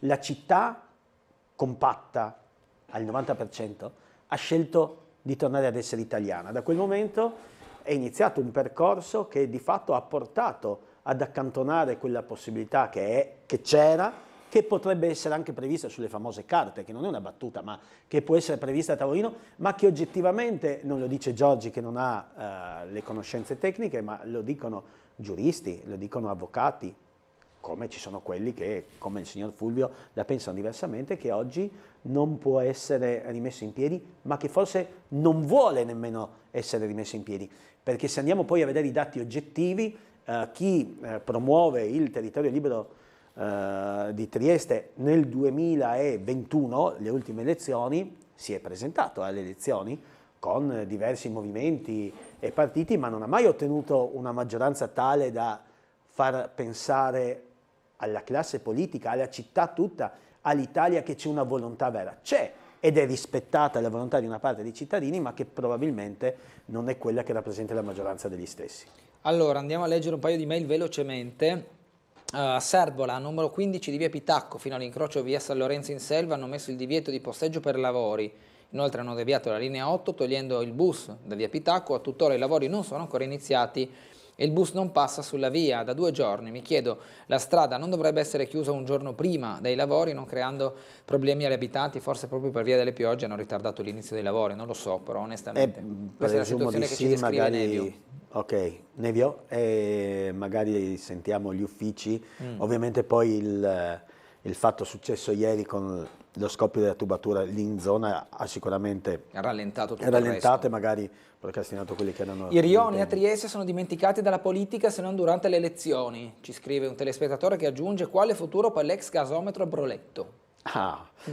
Io me ne sono occupato, ho provato a lanciare qualche idea, ho portato degli investitori, poi insomma è arrivato il periodo del Covid che non ha aiutato, c'erano varie idee, quello di fare una palestra di arrampicata, che però ha delle oggettive problematiche economiche, cioè è un posto molto, molto grande che ha necessità di interventi, di messa in sicurezza, di accessi.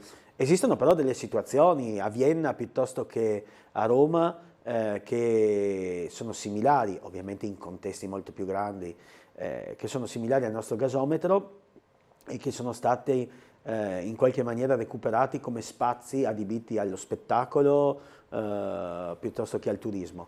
Indubbiamente, ora c'è, ripeto, me ne ero occupato portando anche degli investitori, la cosa si rallentò appunto perché di questo ne parlavamo nel 2019 e poi è arrivato il Covid che ha sicuramente raffreddato. Ora c'è comunque anche un ordine del giorno del collega Vatta che va a recuperare questa possibilità di vedere cosa poter fare, però oggettivamente, se vi ricordate, credo che Tele4 era presente a quel sopralluogo che avevo fatto all'interno del gasometro dove avevo mostrato quella che tra l'altro è la straordinarietà di quel posto, che ha una serie di difficoltà, ad esempio di accesso, perché per arrivare al gasometro oggi bisogna passare all'interno degli spazi di Acegas,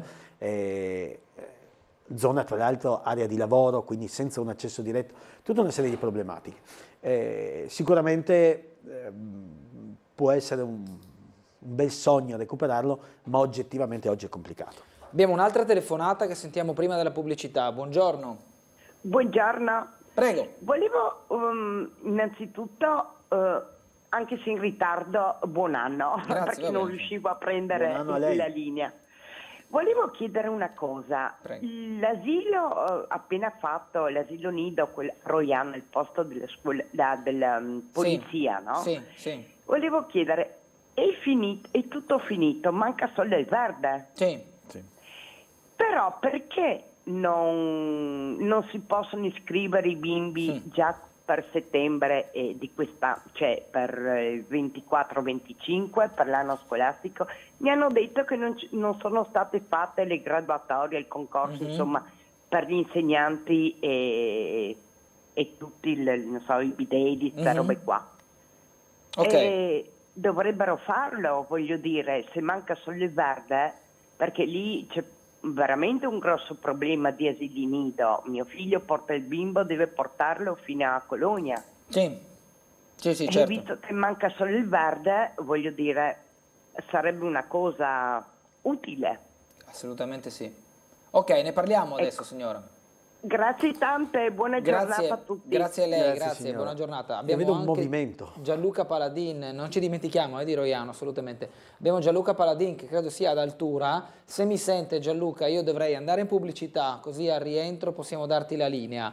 Diamo una breve risposta su Roiano, Assessore. Io credo che sì, essendo area di cantiere non sia ancora accessibile, ma non vorrei dire un'eresia. Allora, è finita la parte dell'asilo, si sta completando il resto e il verde è appena partita il bando per andare alla realizzazione. Ora delle questioni tecniche sicuramente ci saranno e magari insomma, sentirò l'assessore De Blasio per capire quali sono le tempistiche su graduatorie.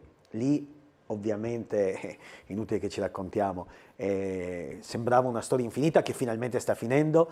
A me piace ricordare come sulla questione dell'asilo nido se ne sia occupata in primis Anna Maria Ambrosio, che oggi non c'è più, che era una consigliere circoscrizionale della lista per Trieste, che proprio nel 1992 fece un sondaggio, e quella volta si faceva carta e penna, non c'erano gli smartphone, e ci fu una risposta, una raccolta di firme dei cittadini importante e da lì partì tutto, come poi partì insomma la questione della piazza eccetera.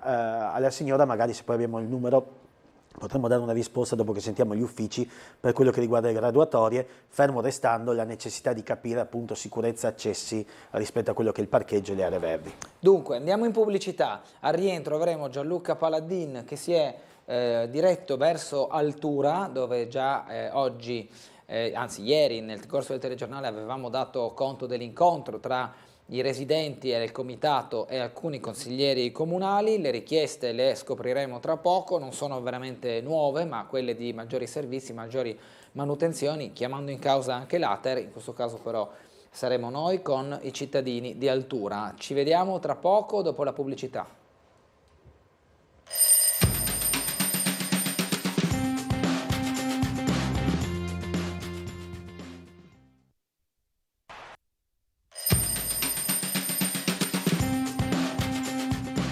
Torniamo in diretta con Sveglia Trieste, 8:36 minuti, in studio con noi Lorenzo Giorgi, consigliere comunale di Forza Italia. Gianluca Paladin si trova ad Altura. Gianluca, a te la linea. Buongiorno Bernardo, a te e al tuo ospite. Sì, ci siamo spostati ad Altura, siamo nell'unico luogo che ha un esercizio commerciale in questo momento, una delle poche realtà come la farmacia, qui dove c'era anche appunto l'ex centro commerciale. Come hai già potuto intuire dalle immagini, alle mie spalle ci sono 11-12 persone, c'è anche tra l'altro la politica presente, c'è il consigliere capogruppo di Fratelli d'Italia, Marcello Medau. Arrivo da lei fra poco, consigliere. Parliamo innanzitutto prima con i cittadini. Le problematiche di Altura le conosciamo, è un rione popolato ma con pochi servizi, le persone chiedono più attenzione, un aiuto, una mano in questo senso, ma lo abbiamo già raccontato, anzi lo hai raccontato tu Bernardo anche in questi ultimi giorni, ci hanno contattato e quindi insomma adesso noi vediamo di far dire a loro con la loro voce appunto le problematiche. Buongiorno. Buongiorno a voi. Allora, si sta cercando di fare qualcosa, almeno voi state cercando di mobilitare e mobilitarvi, costituendo anche un comitato di cui che lei presiede, no? Certo. Il comitato dei cittadini di Altura che vorrebbero un aiuto in questo senso. Esatto, sì. Quello che noi chiediamo è un aiuto, una collaborazione da parte del Comune. Non pretendiamo niente, chiediamo quello che ci spetta, penso di diritto, pagando tasse e contributi, e questo, niente più. Non siamo gli unici, no? Visto il crescere dei comitati a Trieste, quindi mi sembra che ci sia un problema. Cosa in particolare? Soprattutto per le periferie.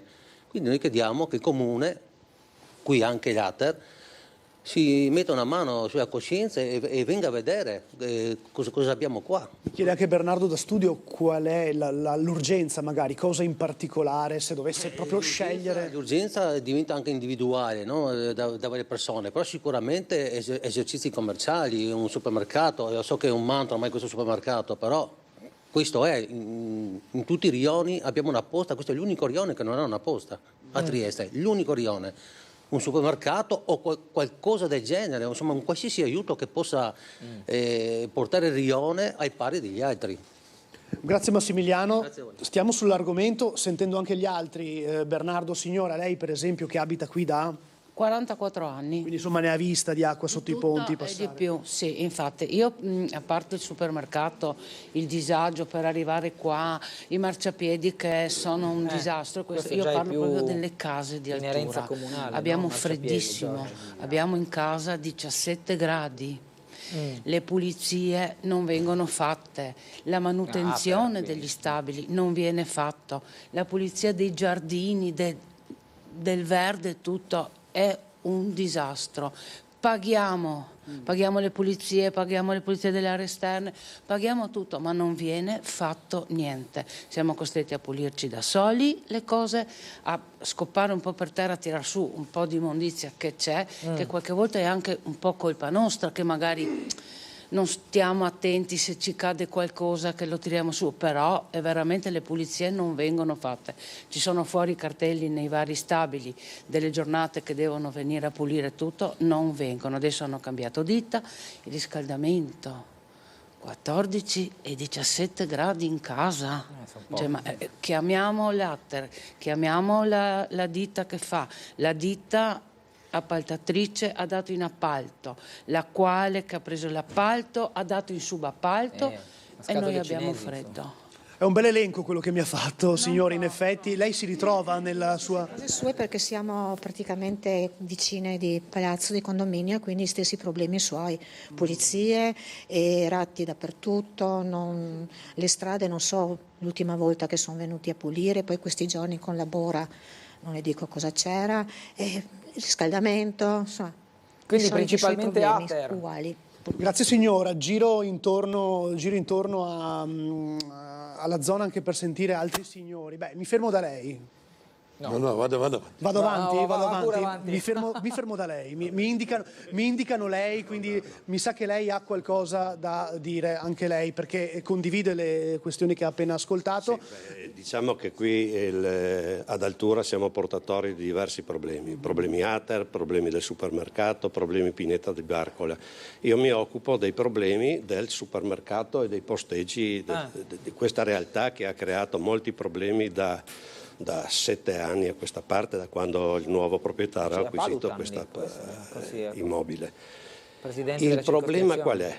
Che noi in questo rione è nato con la legge 167, piani PEP, e è tutto pesato da un vincolo conformativo. Cioè quello che è stato deciso all'epoca, quello dovrebbe restare. Quindi la destinazione d'uso di questo immobile non è che libera case di riposo o altre attività, deve essere al servizio della comunità. Spazi. Tanti chiedono di mettere supermercato, questa è l'esigenza, avere supermercati, avere dei servizi. Io so che questa è una proprietà privata e non si può imporre o chiedere al comune che stabilisca chi deve entrare, come che lo cerchi lui. Quello che vogliamo dal comune, e noi abbiamo fatto una raccolta firme due raccolte firme di 1300 persone circa. Chiedevamo semplicemente un aiuto al Comune, a tutti gli amministratori di ambo le parti. Noi volevamo che qui venga ristabilito il diritto giuridico di questa zona. Noi abbiamo questi parcheggi che lei vede in alto e in basso, che sono pesati da servitù di posteggio per il lotto 1. Perché? Perché il costruttore non aveva ottemperato alle disposizioni di avere il numero di posteggio stabilito. Quindi noi possiamo farlo. Con l'avvento degli utenti della piscina noi non posteggiamo più, La piscina ha prolungato l'orario d'esercizio fino alle 11:30 di sera e qui la gente non posteggia. Siamo carenti di posteggi? Ho offerto al Comune un escamotage. Alla fine di questa via ci sono dei terreni comunali, dei pastini che oltretutto dovrebbero mantenerli in essere, dove si potrebbe posteggiare, usarli come posteggio e anche come via di fuga per...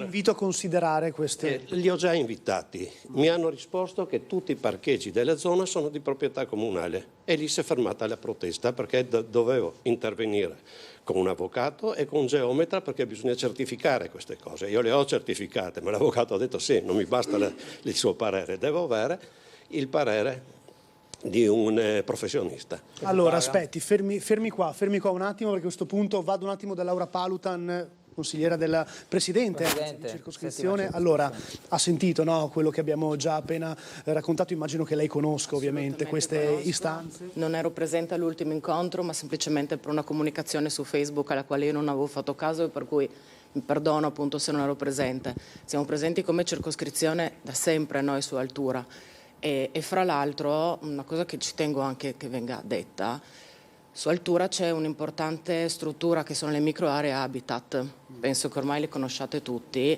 che anche se per quel poco che possono danno grossi servizi su Altura, perché anche durante il periodo estivo ci sono state molte attività per giovani, per anziani, e è un posto dove si può fare anche aggregazione, dove ci possono essere degli incontri. E ci sono anche delle strutture come la Trieste Magna che si sta anche adoperando, pertanto il Comune non è che è assente su Altura.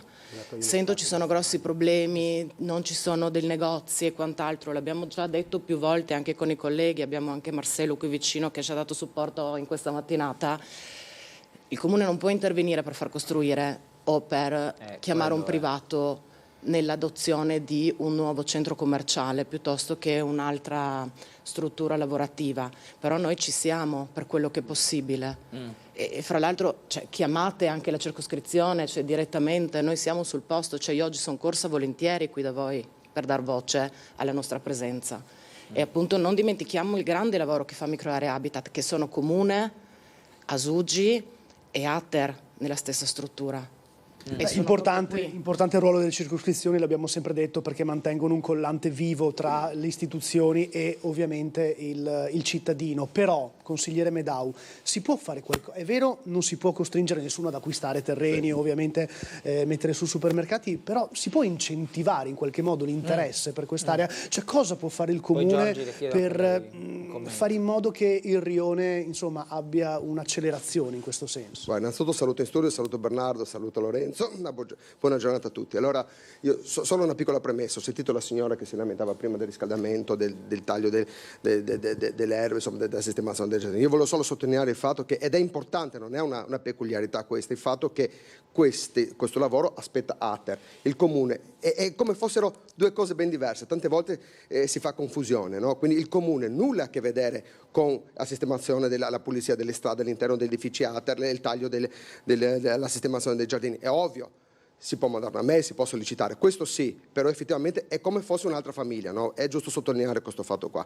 Per quel che riguarda, tra l'altro, sentivo anche il presidente del comitato, il presidente Massimiliano, che parlava di far venire dei supermercati. Voi sapete che io sono legato ad Altura tantissimo da molti anni, però effettivamente come si può chiedere a un privato, a un supermercato, di venire ad aprire un'attività commerciale se poi alla fine non c'è un ritorno economico? La gente deve vivere, quindi dobbiamo anche, quando si chiedono le cose, bisogna un po' cercare di capire anche qual è il discorso, no? Anche la logicità. E io anni fa avevo aiutato ad aprire il supermercato che c'era lassù, che abbiamo diviso in due perché l'affitto era costoso, ed effettivamente non sta in piedi. Quindi effettivamente, per quel che riguarda un'attività commerciale, non si può obbligare a un privato di venire a lavorare, ad aprire un'attività qua. Io penso che tutto si possa dire, tranne che questa amministrazione non sia diciamo un open mind rispetto ai supermercati, perché i supermercati se ne aprono ed è ovvio che è interesse di tutti aprire un supermercato laddove ci sia la possibilità, però in questo caso un privato non può investire, e questo io voglio che sia chiaro. Diceva il signore Turchetti, che tra l'altro ringrazio, che sono sincero non lo sapevo, che qui in fondo c'è una via comunale, c'è dei pastini che si potrebbe in un certo qual modo aprire per agevolare, per dare uno sfogo al parcheggio. Ecco, su questo io me ne vergogno, ma non ero a conoscenza, e sicuramente mi farò promotore, quantomeno per capire questa vicenda. Manderò una mail immediatamente a Bernetti per capire cosa si può fare, cosa fare. Questo qua è un impegno che io prendo con la cittadinanza d'Altura. Per quel che riguarda effettivamente il discorso dell'attività commerciale, ragazzi, cioè, guardiamo in faccia la realtà. Noi siamo un edificio privato. Cioè, non si può chiedere al Comune di comprare, di aprire, perché qui c'è la Corte dei Conti. Il Comune deve cercare di ottimizzare le risorse pubbliche, perché magari l'abitante di Roiano come può vedere che uno compra un'attività privata per fare che?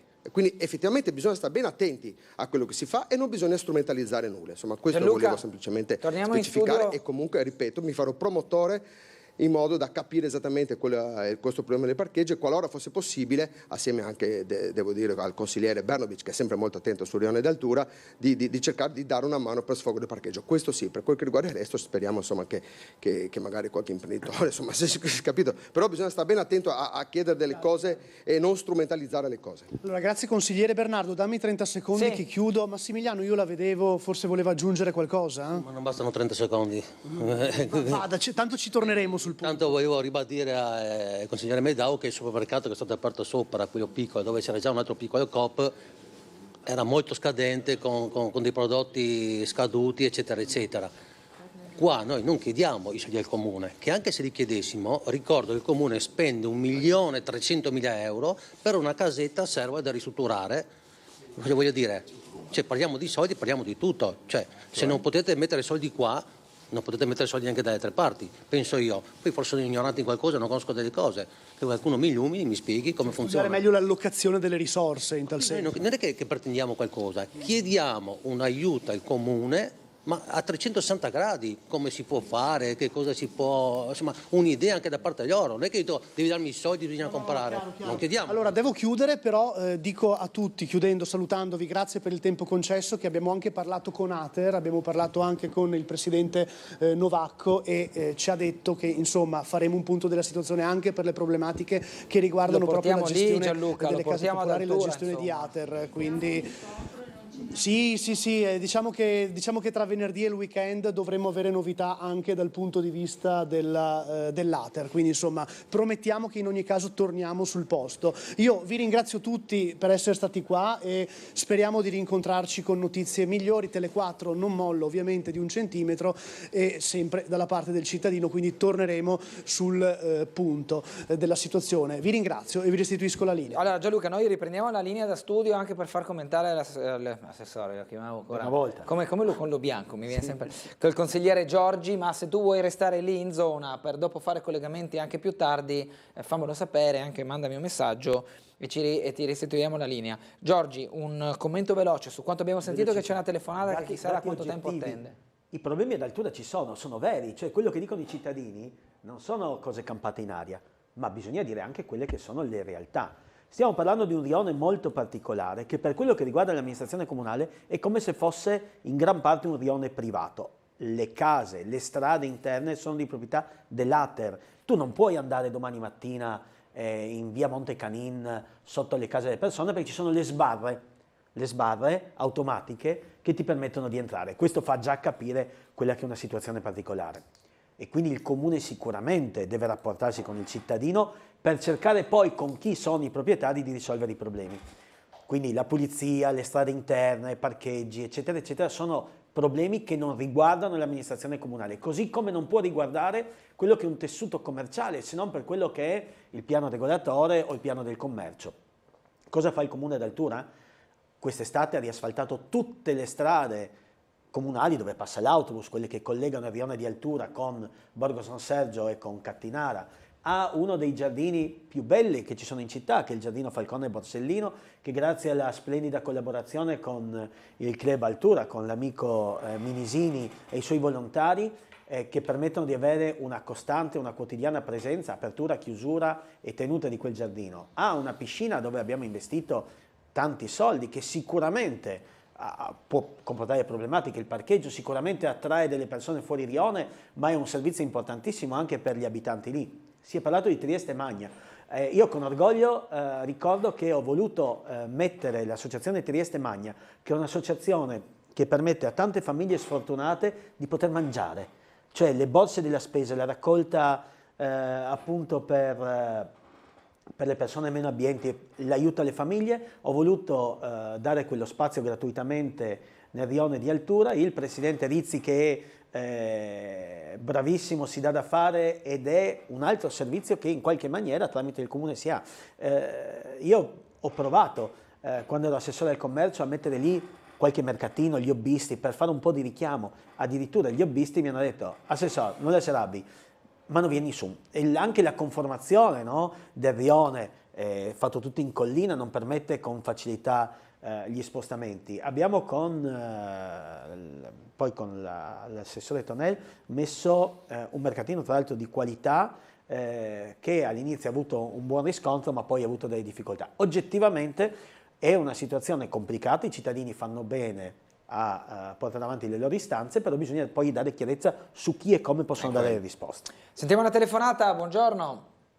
Buongiorno Gulotta, buongiorno a lei e a Giorgi. Signora, le chiedo scusa per l'attesa. Ma neanche per idea, lo sapevo di attendere, è una cosa abitudinaria quando succedono queste cose. Prego. Allora, io ho visto ieri il vostro servizio su Vicolo delle Rose. Sì. Quel vigile del fuoco che ha detto che lui chiama i vigili, i suoi colleghi, quando cadono gli alberi o d'altro, no? Lei sa dove voglio arrivare, sì, no? Sì. Anch'io lo so. Non so se avete sentito la mia telefonata di 10 giorni fa, ho detto che gli alberi che erano sopra la mia casa sono stati tagliati né dal comune, che non si è mosso, né dai vigili del fuoco, sono stati tagliati dalla Cegas. Hanno fatto un bellissimo lavoro. Adesso c'è ancora un albero secco in alto che, se cade, ringraziando il cielo, io sono fuori tiro e non mi prende. Adesso, siccome ieri ho sentito anche l'intervista al sindaco, no? E ha detto che il comune non può mettere denaro pubblico per tagliare gli alberi dei privati, però se viene mandato un'email dai vigili del fuoco che che è un pericolo sia per la viabilità sia per le persone che ci camminano o d'altro, no? E il comune massima deve ripristinare e deve mettere in sicurezza la proprietà, anche se è privata. Poi può prevalersi sul proprietario, perché insomma con questo vicolo delle rose io non è che sono gelosa, no? Però si dà tanta importanza, però qui in via dei Baiardi siamo nella stessa situazione. Però non si muove nessuno. Vorrei, anzi, visto che c'è Giorgi, glielo dico, ha detto che io ho una insicurezza psichica, no? Non l'altra volta, una psicologica, no psichica, psicologica, no? La mia paura. Non è una paura psicologica, è una paura reale, Giorgi. Adesso mi è passata, finalmente con questa bora sono riuscita a dormire un po' di notte, perché se no ero sveglia col terrore che mi cadessero gli alberi addosso. E niente, questo volevo dire. Bisognerebbe che il comune, io non mi metto con altura per l'amor del cielo, però veramente il comune dovrebbe interessarsi anche un po' dei rioni, più dei rioni del circondario, perché ecco cosa volevo dire che mi è sfuggito ancora un secondo, Gulotta, mi scusi. È stato dalla Cegas, è stato sollecitato Pane Pinto a ripristinare e a mettere in sicurezza la via dei Baiardi sopra la mia casa, oltre la curva, Giorgi la conosce benissimo, che anche lì è un disastro e anche lì è un pericolo, perché i cavi della luce erano rovinati dagli alberi che pendevano sopra. Questo è il tutto. Bisognerebbe veramente mettere, come c'era stata un'ordinanza col sindaco Illy aveva detto che tutto quello del privato che viene sulle strade e che oscura le luci e il passaggio dei veicoli, dei pedoni, venga tagliato e poi messo in conto al proprietario, se non ottempera a questa circolare. Grazie. Grazie signora Nivea, grazie. Giorgi, prego. Intanto rispondere a signora Nivea, che era una cosa in positivo, nel senso che l'altra volta si è detto: è vero, avere il rischio che un albero ti cada sulla testa ti dà un'insicurezza che oggettivamente va in qualche maniera risolta, ma non è che devi risolverla Nivea, ma giustamente deve risolvere poi il proprietario del terreno piuttosto che la Cegas. Quindi sono contento che la Cegas sia intervenuta. Per quello che riguarda la normativa, la delibera fatta da Illy, sì, c'era, assolutamente ha comportato tutta una serie di problematiche, purtroppo, tra l'altro sono cambiate sempre le normative, e quindi il comune può in qualche maniera imporre il taglio degli alberi se non viene fatto, come il ripristino di un muro pericolante, ad esempio, situazioni che nelle parti collinari avvengono spesso. Se questo non avviene il comune può intervenire, ma la procedura è piuttosto lunga, per cui prendiamo atto che in via Baiardi è stato fatto questo taglio da parte di Acegas. Ero ieri con l'assessore Babuder, abbiamo parlato proprio anche di queste problematiche. Su Vicolo delle Rose, anche lì area privata, e quindi sono i privati che poi in qualche maniera devono intervenire. Lì siamo arrivati addirittura alla chiusura della strada, no? Però sono situazioni che spesso e volentieri si moltiplicano, e certamente la cosa più semplice sarebbe effettivamente taglia il comune e poi mette in conto, ma non è così facile questa tipologia di procedura. Non viene neanche la certezza di recuperarli. No, ma al di là della parte economica, proprio la difficoltà di fare questo. Una sola cosa su altura che mi sono dimenticato, prego. Abbiamo anche il campo di altura, il campo di calcio dell'altura, che è del comune, e che quest'estate l'amministrazione ha provveduto a rifare il manto sintetico, per cui per il rione di altura è un altro sfogo molto, molto importante per i ragazzini del rione, e anche lì insomma l'amministrazione con un intervento importante quest'estate ha riportato con il nuovo sintetico, sono stati fatti i parcheggi, quindi anche lì si deve lavorare tanto, ma dove ci sono delle tematiche che riguardano il comune, anche su altura le risposte sono sempre pronte. Le leggo velocemente questa mail, ma poi avremo poco tempo per poter dare tante informazioni. Buongiorno Gulotto, volevo sapere se la notizia è vera che la Triestina giocherà al Tognon di Fontana Fredda fino a fine campionato. Se sì, spero che il comune, dopo il caos che ha creato e non la Triestina, provveda a rimborsare in qualche modo gli abbonati. Saluti. Allora, io ho visto ieri una determinazione della Lega Calcio che accettava la richiesta della Triestina di trasformare lo stadio di casa appunto dallo Stadio Rocco a quello di Fontana Fredda. Su questo io credo che mi sono espresso molto chiaramente, sono stati fatti degli errori, bisogna prendere atto, bisogna chiedere scusa, dopodiché per quello che riguarda il rimborso siamo sempre al discorso simile a quello che avviene ad altura col supermercato. L'utilizzo di fondi pubblici spesso e volentieri non è così semplice come si crede. Io credo che sulla questione bisogna lavorare immediatamente, perché poi avremo altri problemi di questo. Ahimè ne parleremo ancora per un po' di tempo, no? Perché poi arriverà, sperando che la Triestina poi vinca il campionato, ma a prescindere che sia o non sia lo stadio, però bisogna sedersi intorno a un tavolo, l'ho detto la scorsa settimana, con i vari attori, risolvere questa questione. Sbagliare è umano, perseverare è diabolico, l'importante è che da adesso in poi sia ben chiaro che lo Stadio Rocco è la casa della Triestina, per cui dobbiamo dare delle priorità oggettive, al di là che oggi abbiamo anche la fortuna di avere una proprietà molto importante come quella americana, seria, che ci sta facendo, anche se in queste ultime ore non è andata benissimo, no? Purtroppo la sconfitta, ma poi possiamo dire che sabato anche chi non riesce ad andare in trasferta avrà la fortuna di avere Tele4 che ci fa questo regalo. Io credo che possiamo ringraziare Tele4 per la diretta, e quindi sabato guarderemo l'Unione su Tele4. Questo sicuramente, poi e quindi forza Unione e forza Tele4. In telecronaca ci sarò anch'io, quindi spero di... Già le mie brutte figure le ho fatte, posso solo migliorare. Giorgi, l'ultima cosa che le chiedo davvero, ma proprio su questo argomento, so che lei non c'entra in questa partita, lei è consigliere, non è assessore, è tutto quello, ma lei si sente come rappresentante del centrodestra di chiedere scusa ai tifosi su questa dinamica? Ma io l'ho detto da subito. Perché molte volte ho sentito dire ai tifosi, dopo tutto quello che è successo, neanche le scuse sono arrivate. Benissimo. Non da lei, ripeto, non da Lorenzo Giorgi, consigliere comunale di Forza Italia. Però sì, anche perché non rientra. Ma visto che Lorenzo Giorgi è stato assessore che ha gestito gli impianti sportivi e che era a Rocco ogni 3 giorni, e che a me piace ricordare, che bisogna anche dirlo, che io faccio ogni tanto le battute, quando c'era lui, cioè quando c'era l'assessore Giorgi, per tutta una questione di situazioni anche fortunate probabilmente, ma il manto erboso dello Stadio Rocco è stato premiato come miglior manto erboso di Serie A e Serie B. E uno dice, ma l'Unione non era in Serie A e Serie B? No, però c'era il Pordenone, anche se sapete che io non avevo tutto questo entusiasmo, però ospitammo il Pordenone, che arrivò ai playoff, arrivò a un passo della Serie A, e gli allenatori della squadra avversaria votavano, come continuano a fare oggi, un sondaggio della Lega per andare a individuare il miglior manto erboso. Fu premiato il Pordenone, che portò a casa anche 70.000 euro, che giustamente tenne per la società, anche perché il Pordenone regolarmente pagava, per cui insomma io sono presidente di un Triestina Club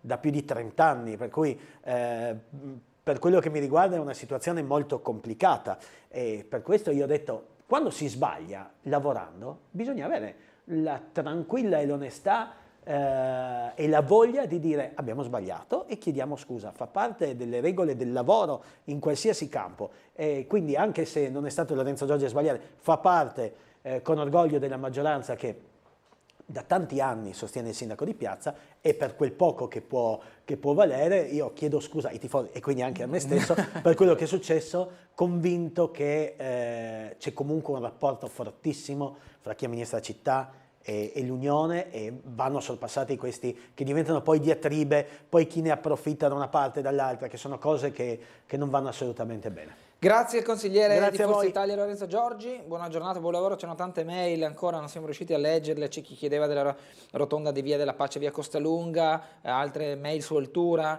ex Italcementi si è chiesto se verrà usufruita per altre attività, al momento vengono tolti i pannelli laterali e non è nient'altro, insomma tante argomentazioni. Anche lì Italcementi c'è un intervento privato piuttosto importante. la rotonda di Via della Pace. Non sarà una rotonda, io rubo le parole all'assessore Babuder, che aveva detto che comunque sarà una regolarizzazione di quell'incrocio, per cui almeno queste sono le notizie che avevo, per cui insomma piano piano continuiamo. Bene. Grazie Giorgi, grazie a voi, un saluto. Siamo in ritardo per la pubblicità e per il prossimo ospite, tra poco. Dipende chi sei il prossimo ospite.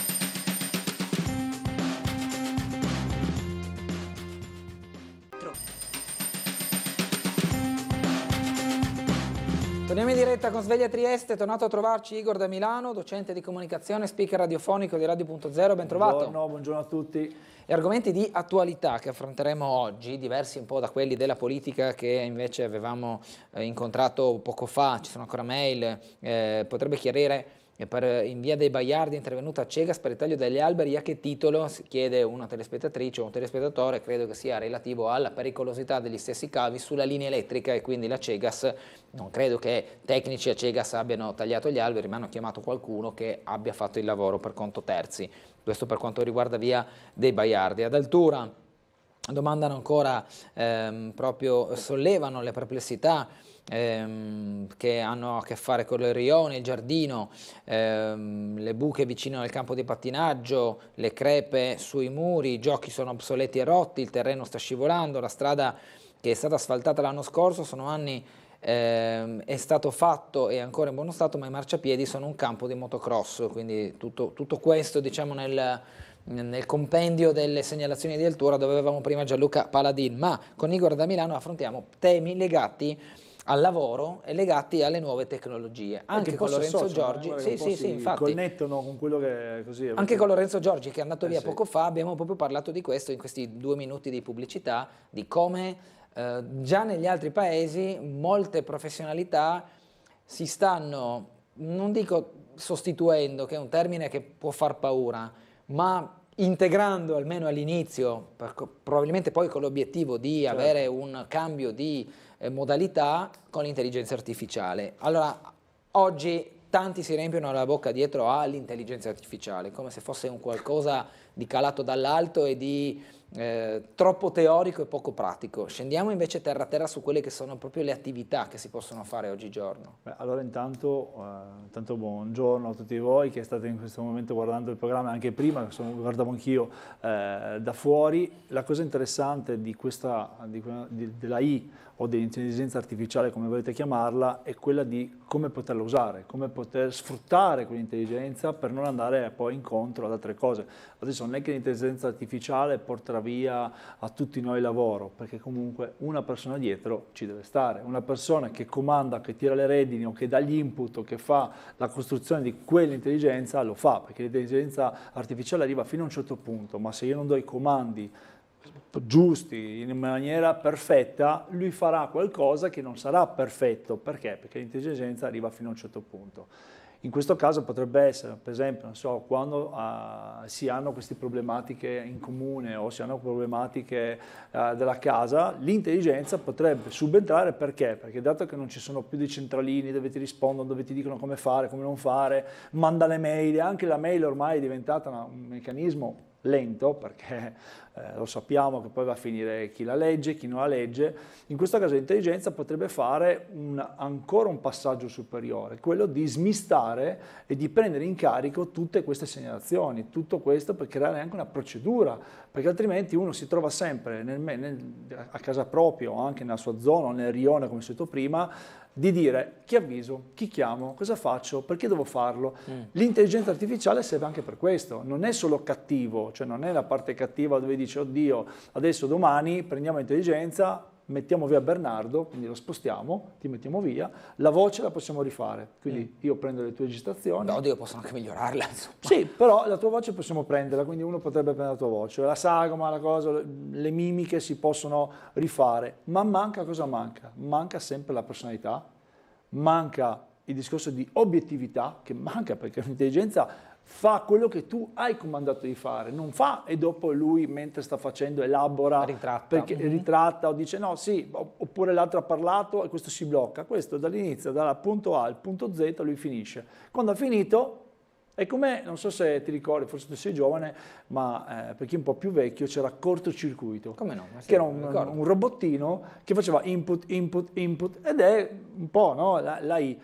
Però arrivava fino a un certo punto. L'evoluzione è proprio quella di, logico che forse fra 50 anni, 30 anni avremo intelligenze pazzesche dove potremo parlare con loro, che ci danno risposte in automatico senza dover aspettare, però non dobbiamo guardare solo alla parte così negativa del fatto. La parte positiva è che per costruire queste macchine ci vogliono persone, ci vogliono personalità, come abbiamo detto, professioni che stanno crescendo, che stanno evolvendo, perché poi dobbiamo parlare di evoluzione del lavoro, non di che manca lavoro, c'è un'evoluzione, perché se io adesso ho cominciato a fare, non so quando ho cominciato a fare negli anni 90 un determinato lavoro, oggi quel lavoro si è evoluto, non è rimasto come negli anni 90, 30 anni fa, perché o 40 anni fa, sarebbe impossibile, cioè non si può pretendere che quel lavoro venga fatto nella stessa maniera, il lavoro viene sempre di più in qualche modo portato a un'evoluzione. Logico che quando non c'è l'evoluzione, come vedete, purtroppo le attività chiudono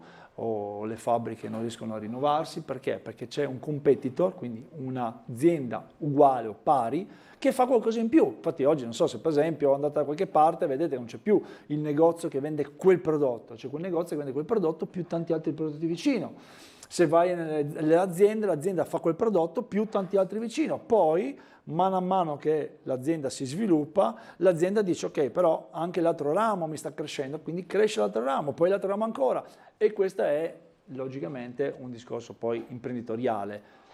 Porta lavoro, perché alla fine noi possiamo anche licenziare gente da una parte, ma dall'altra parte dobbiamo assumerne tante altre, perché una cosa non può non avere l'altra. I posti di lavoro, le persone sono la parte, il motore di quello che noi vediamo in questo momento. Noi siamo un motore che ha portato avanti non solo noi in Europa, ma in mondo, le persone portano avanti tutto. Poi la macchina ci può dare una mano, può sollevare dei pesi che noi non dobbiamo sollevare, può fare determinate cose, può ragionare, fare le voci, però parliamo sempre questo. Chi ha creato quella voce?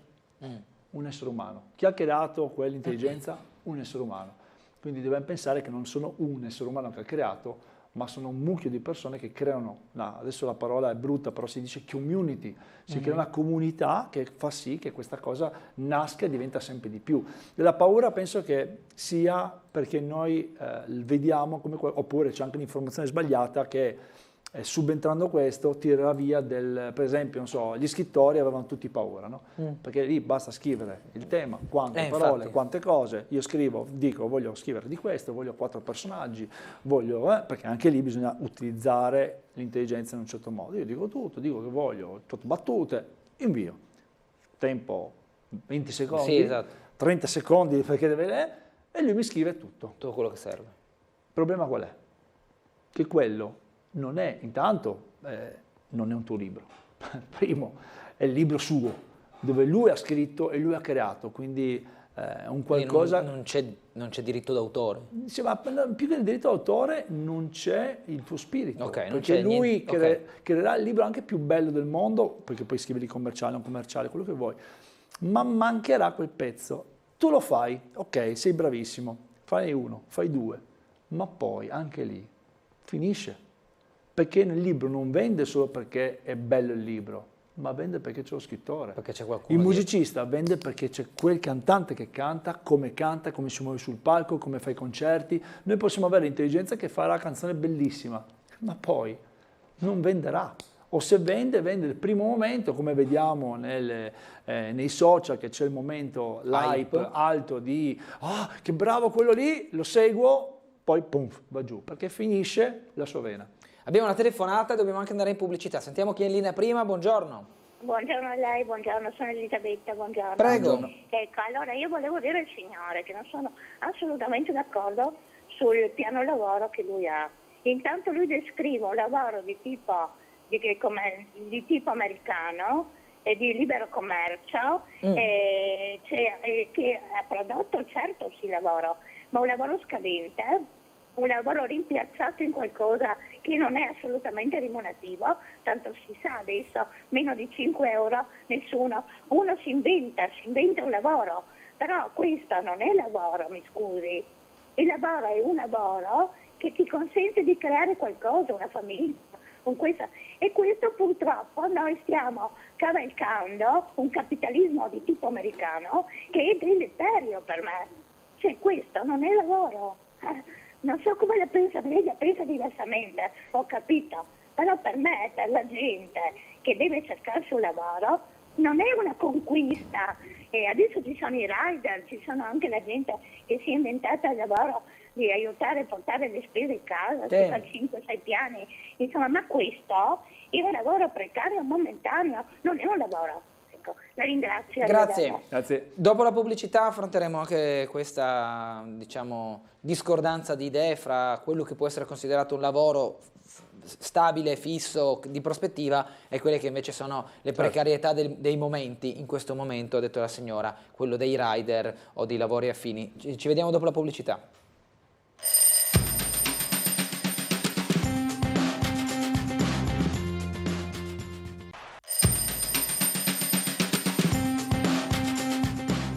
Andiamo in diretta, 9:22 di mercoledì 17 gennaio, in compagnia di Igor da Milano, docente di comunicazione, speaker radiofonico. Abbiamo avuto la telefonata della signora Elisabetta che parlava, diciamo, della differenziazione fra lavori, quelli che danno più garanzie, quelli che hanno più insita una precarietà di fondo.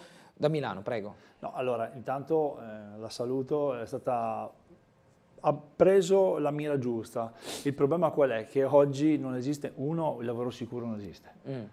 Ci sono pochissimi lavori sicuri, statale, il resto sono precari perché l'azienda o fallisce o chiude o non funziona o c'è qualsiasi cosa, o c'è l'evoluzione della persona che dice, la persona dice, beh, per me non basta questo che sto facendo, voglio fare altro. E questa è una parte. Quindi bisogna già mettersi tra virgolette in borsa, che non è che prendo quel lavoro e lo farò per tutta la vita.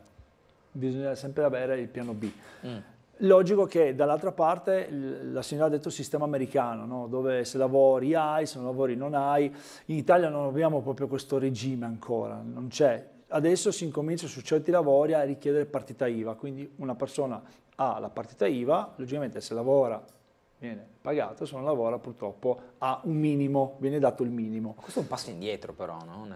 Ma sai cos'è? Che non è un passo indietro, ho paura che tutto questo sia stato uno storico. Tutto quello che passa, noi abbiamo il passato che un po' ci preme, no? Certo. Perché se adesso tu crei un'azienda di 10 persone, 5 persone, 4 persone, dallo stipendio, succede che non tutte le persone saranno contente di questo stipendio, faranno di più, di meno, o faranno di più. Non credo. No, sì, no, nel senso faranno di più o di meno, scusami, faranno di più o di meno, e chi prenderà di più o di meno, perché logicamente c'è il ramo. Il problema qual è? Che poi non tutti hanno quella idea o quella passione di arrivare dove vuoi andare tu. Quindi rischi che, logico, la signora ha detto, sì, ci sono persone che prendono 5 euro all'ora. Sì, è vero, anch'io ho fatto lavori dove pagavo forse meno di 5 euro all'ora. Però poi sta la persona, ha il valore che ha, a andare a cercare altro per evolversi. Poi logico, se uno in questo momento ha difficoltà, vado a fare rider, bene, vado a fare rider, e nulla toglie che il rider non sia un lavoro. Cioè non deve essere rider come associato a qualcosa che, oddio, vado a fare rider. È un lavoro che negli ultimi anni ha vinto delle cause, è stato riconosciuto, lo Stato ha fatto in modo che ci sia uno stipendio minimo, che abbiano stipendi, insomma ci sono tanti percorsi. Ma questo non vuol dire che oggi dobbiamo trovare che noi quanto valiamo. Cioè una persona quando va lì, quando voi andate al bar e trovate la persona che dice buongiorno, salve, cosa vuole oggi? È differente che uno quando entra e ti chiede, sì? Prego? Caffè? Non ti dà le acque, cioè non ti dà quel senso di arrivare e di sentirti un po' più dolce, no? Potrebbe essere anche quando vai, non so, in un negozio normale, vai in un negozio normale, buongiorno, buongiorno, cerca qualcosa in particolare? No, sto guardando. Beh, se vuole mi chiami? Sì, va bene. Ma vuole qualcosa di particolare? No, guardi, sto ancora guardando. Cioè, quindi è un sistema diverso di quello che uno guarda, quello che uno ha. Poi logico che le aziende premono di darti premi, devi vendere devi fare c'è tutto, è molto difficile arrivare a un punto saldo per tutti noi, ed è molto difficile arrivare anche a un punto dove ci sia un minimo di stipendio, dove si può vivere dignitosamente, dove si può arrivare a fine mese, dove si può costruire un mutuo, perché oggi ricordiamo, signora, è la cosa giusta, una volta c'era meno possibilità ma si riusciva a fare un mutuo, comprarsi una casa. Oggi un ragazzo di 25 anni, se vuole prendersi casa, vero, o ha il garante o ha dei soldini messi via, oppure tu la casa non ce l'hai. Logico che sta cambiando anche questo sistema, perché molti vogliono fare in affitto, però uno, se vuole avere una sua propria attività o una propria casa, è molto complicato. Oggi è molto complicato. La I, per giusto tornare lì, sì, che è il discorso del lavoro, non porterà via a persone, logico, porterà via delle figure, ma altre figure dovranno venire, ma come tutti i campi lavorativi che abbiamo visto in questi ultimi 60 anni, insomma, non è mai, niente è tornato, è diventato o ha fatto, ci sono attività anche che avevano 100 anni che poi sono andate a finire. C'era un articolo interessante sul CNC Media che proprio guardava agli affitti nelle case, se non sbaglio, oppure era Will Media, non mi ricordo, uno dei due, che faceva vedere come a oggi una persona che è già entrata nel mondo del lavoro, quindi non è un ventenne, un diciannovenne, ma ne ha, non so, già 30, facciamo un numero 40, tondo. o 35, dai. Insomma, e che ha un lordo annuo medio nel senso dignitoso, se dovessimo guardare a quello che poi gli entra ogni mese, però al contempo ha grossissime difficoltà nel poter accedere a un finanziamento o poter comprare una casa e rendersi autonomo, proprio perché i prezzi sono alzati, il costo della vita è uguale e gli stipendi sono rimasti tali, e quindi l'uscita di casa di molte persone, molti ragazzi, insomma giovani, che siano maschi o femmine, poco importa, e si è slittata molto in avanti rispetto al passato, proprio perché non vi sono le condizioni per poter comprare casa o andare in affitto. Cioè, questo è tutto un circuito, no? Mondo del lavoro, e quindi precarietà, stipendi, salari, soddisfazione, anche perché poi la banca crescita, ti chiede, sai, dove costo della lavori? vita e natalità, e dopo sono questi punti che si incrociano, no? Ma sono punti che non puoi sfuggire. È logico che da una parte qualcosa lo Stato può fare, ma i miracoli non si possono fare, perché è una struttura talmente ampia, talmente difficile da riuscire a costruire, perché immaginiamo, adesso io a 25, 30, 35 anni, lavoro già da 5-6 anni, voglio andare a comprare casa, vado in banca, la banca mi dice no, in banca ho qualche soldino, ma la banca mi dice no, anche perché non è che compro casa e mi bastano, compro casa, immobili e tutto il resto, no? Quindi c'è tutto un sistema. Nasce un figlio, sappiamo il costo del figlio, nasce qualsiasi cosa, un dentista, un qualche problema a casa, la macchina che si guasta, è molto complicato oggi anche stabilire uno stipendio, no? Di stabilire un minimo, una fascia giusta. La cosa che mi stupisce molto, che ultimamente vedo che sta un po' così sfuggendo di mano, sono le cose, diciamo così, più banali che stanno un po' saltando, no? Tipo anche per esempio, vai al supermercato. Cioè, oggi il supermercato è un mutuo, cioè, se uno ha una famiglia di 4 persone va a farsi la spesa, è finito. Cioè, tu pensi di aver speso dignitosamente, finisci, hai 2 borse e dici, ma scusi, ma hai 2 borse non mi bastano neanche per 2 settimane. Cioè, purtroppo questo è un qualcosa dove in qualche modo qua mi dà il campanello d'allarme, no? Quando vedi che certe oggettistiche, certe cose da mangiare vanno fuori posso capire in determinati luoghi del mondo perché c'è la spedizione, quello che vuoi, ma vedere anche nel nostro piccolo che i prezzi cominciano a saltellare, quello mi dà un campanello specialmente per chi non ha tutte queste possibilità. Perché noi non dimentichiamo che nel nostro piccolo siamo fortunati, ma non tutti sono fortunati, non tutti riescono a dire oggi vado a bermi caffè con gli amici, casomai uno non ce la fa a bersi caffè con gli amici, forse ce la fa una volta a settimana. Quindi anche io guardo quel lato lì, il lato umano, il lato che le persone si fanno veramente, si svegliano la mattina, si fanno e poi a fine mese vedi che non ti rimane niente per creare qualcosa, per creare anche un tuo, così, per essere soddisfatto di te stesso, perché quello parliamo, per essere soddisfatto di quello che sta facendo, di dire ok, ho comprato una casa, anche se fosse piccolissima.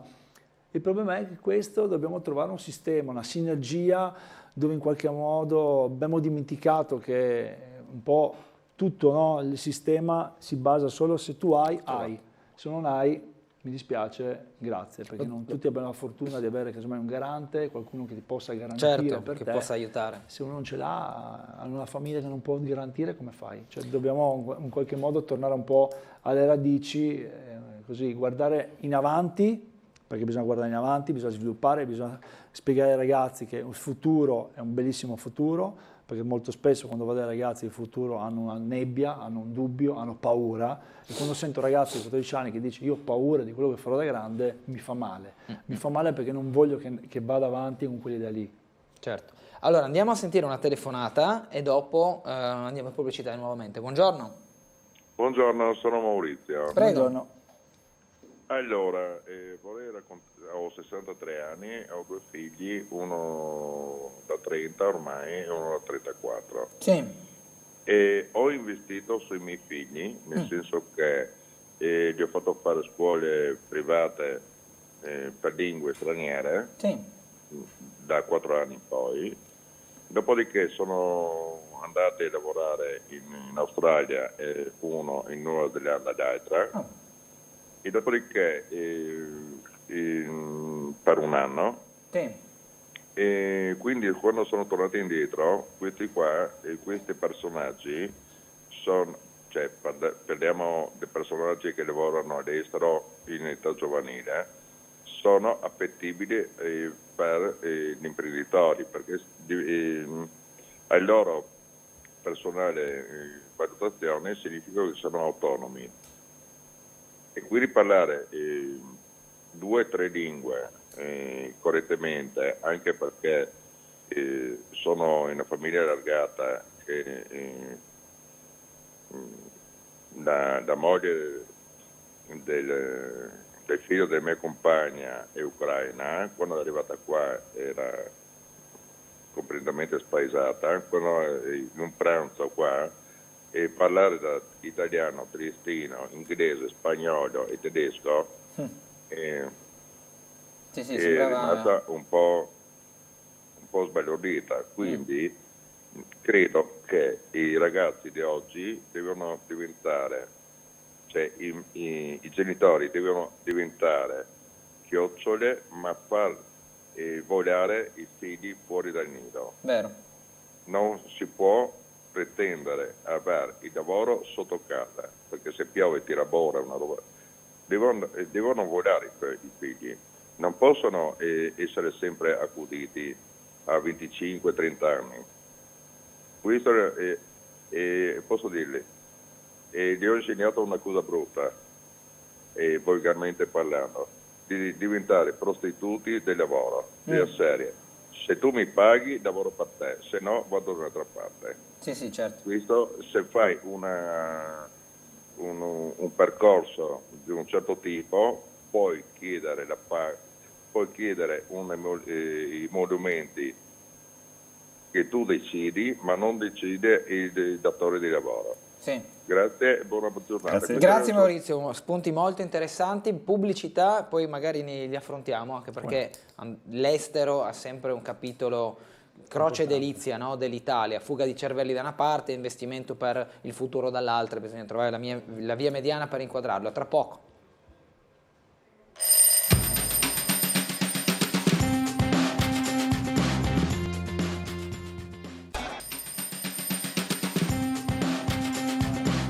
Netto però. Torniamo in diretta, Cosveglia Trieste, 9:37 minuti di mercoledì 17 gennaio. Igor da Milano con noi in studio. Maurizio, che ha chiamato prima, parlava di investimento nell'estero, no? Anche nella formazione, nella qualità della propria preparazione e nel lasciare anche, deve essere chioccia quando magari si è più giovani, ma anche liberare in qualche modo il potenziale e anche mettere, insomma, esporre a qualche rischio, perché fa parte del gioco, i ragazzi nel mondo del lavoro, nel mondo della propria formazione, anche nel mondo della scuola, volendo con formazioni che possono essere università, master, specializzazioni di vario tipo anche fuori dall'Italia. Ma guarda, allora intanto parliamo subito di una cosa chiara, che andare all'estero costa. Quello sì. E questo è già un taglio. Potremmo pensare, mi spiace poi citare il discorso americano, potremmo citare stile americano, dove quando vanno al college loro vengono investiti, fanno un mutuo su quello che poi dovranno ritornare, no? Quindi in America c'è questo sistema dove loro si pagano il college, vanno fuori, la banca paga e poi nel momento che andranno a lavorare questi soldi vanno tornano. È anche vero che però d'altra parte uno dice sì, quando compro casa mai, perché se devo ripagare, tra virgolette, vabbè, un anno da qualche parte, però potrebbe essere carino questo sistema, non dico adesso i 6 anni, ma un anno in Erasmus, calcolare quanto potrebbe, adesso non è che serve andare in Australia, basta andare anche in zone insomma, più vicine, calcolare quanto potrebbe essere un qualcosa dove una banca dice ok, io investo, logicamente basandosi su voti, su stile, perché non è che prendo, adesso avere una tabella dove ti dà la possibilità di fare questo anno di, tra virgolette, all'estero, no? Dove tu dici, ok, io non ho possibilità,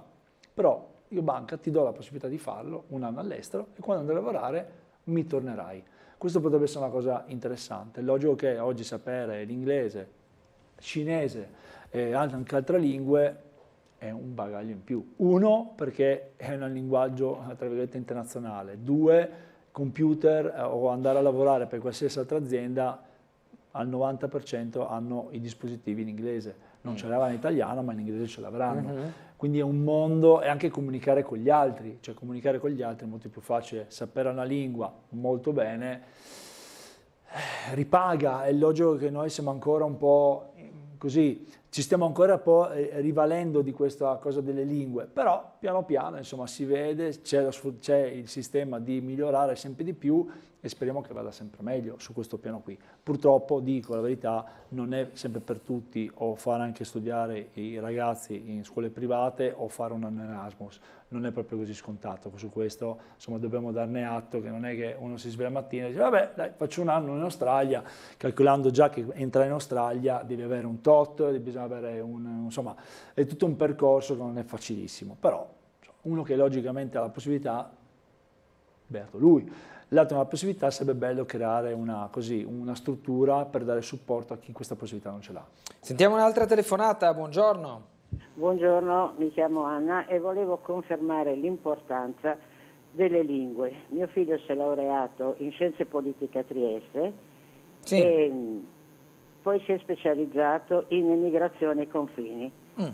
Ha fatto un lavoro enorme, però quando si è trattato di lavorare all'università gli è stato detto che la sua specializzazione non interessava, in quanto Trieste non è interessata a flussi migratori.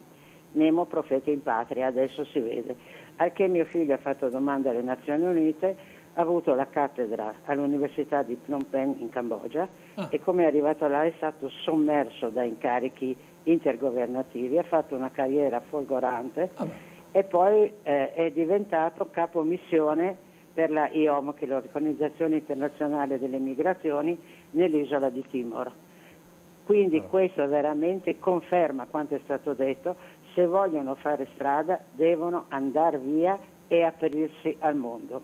Grazie, buongiorno. Grazie. Beh, quella molti hanno, no? Sì. Anche come... Io parlo di giovani, noi ci intendiamo quando diciamo giovani, non so, dopo le scuole, dai 20, però ci sono anche tante persone che si mettono in gioco anche a 40, a 35 anni, non c'è una nulla vieta. Come? Non esiste la fascia d'età. Non esiste una fascia d'età. Anche perché poi sai, la cosa bella, che la cosa forse mentale, non so, penso che sia mentale, è che tu fai un anno fuori, torni in Italia, un'azienda ti guarda in maniera particolare, perché è come quando andavi in una compagnia e veniva quello da fuori, o la ragazza da fuori, uguale. Ti guardano per dire, interessante, sei interessante, e sei quello stesso di prima, hai fatto un anno, sei tornato uguale, sei lo stesso di prima, ma l'azienda ti guarda e ti fa, forse perché è anche vero, ti apre la mente, conosci persone nuove, culture nuove, probabilmente anche per questo, però l'azienda comunque ha quel qualcosa, dice, non so, per esempio un amico che lavora a Valencia, è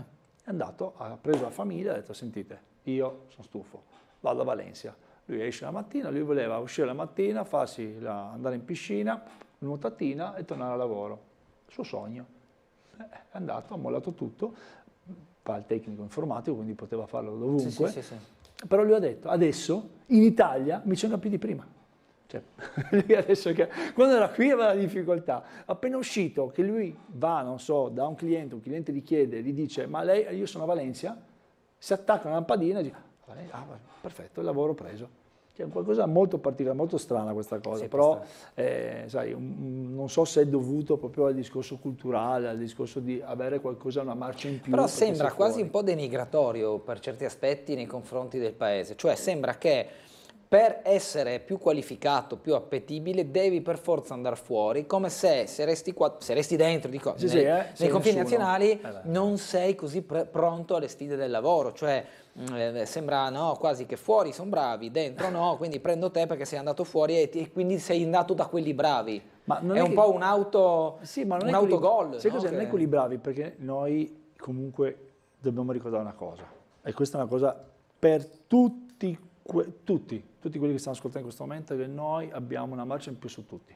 Noi dove andiamo, noi dove andiamo, in qualsiasi parte del facciamo mondo, gesti, no? Sì, a parte i gesti, ma noi dove andiamo portiamo creatività, idee, innovazione, Sì, questo... tutto, in qualsiasi settore, dal più piccolo, il meno importante, a quello più importante, primo. È spesso detto questa cosa. Secondo, la cosa purtroppo che succede è che noi stiamo dimenticando chi siamo. Noi ormai guardiamo, no? Se una volta c'era il titolare, oggi c'è il CEO. Se una volta c'era il direttore, oggi c'è il manager, director. Allora, qui noi stiamo andando un po' in una figura dove abbiamo dimenticato le nostre origini, che noi abbiamo veramente dato agli altri tanti insegnamenti, tante cose in questi anni. Poi, insomma, si è visto che veramente in 360 gradi, campo qualsiasi. Il problema è che noi adesso parliamo mezzo americano, o comunque mezzo inglese e mezzo italiano. Cioè parliamo per slang, no? Ormai invece di dire fine settimana, weekend.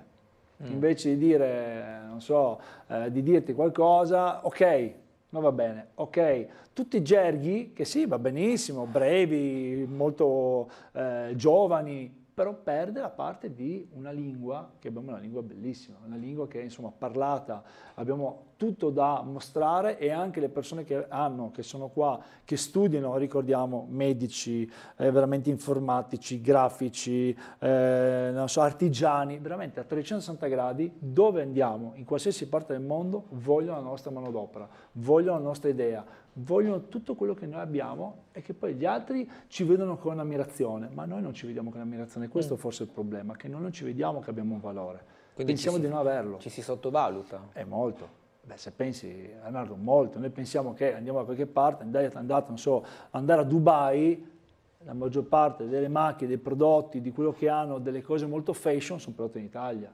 E noi dimentichiamo che siamo noi che stiamo costruendo quella parte lì.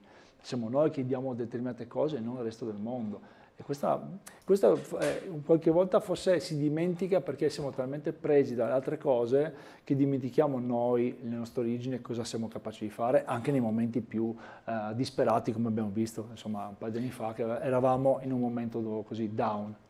Una mail dice: ascolto con piacere quanto dice l'ospite di questa mattina, ma in realtà a Trieste abbiamo centinaia di persone che non hanno neanche la terza media, e per questo, per mancanza di sostegno economico, devono andare a lavorare prestissimo per mantenere la famiglia, e poi le serali se si può, ma di queste persone non possiamo neanche parlare. Solo Erasmus, grazie a Tele4, scrive una telespettatrice. Sì, sai cos'è? Non è terza media a Trieste, qua parliamo di uno stato che la mia generazione è una generazione particolare. Io sono 76, è una generazione dove a un certo punto, quando ho finito le medie, mi è stato detto: lavoro o studio?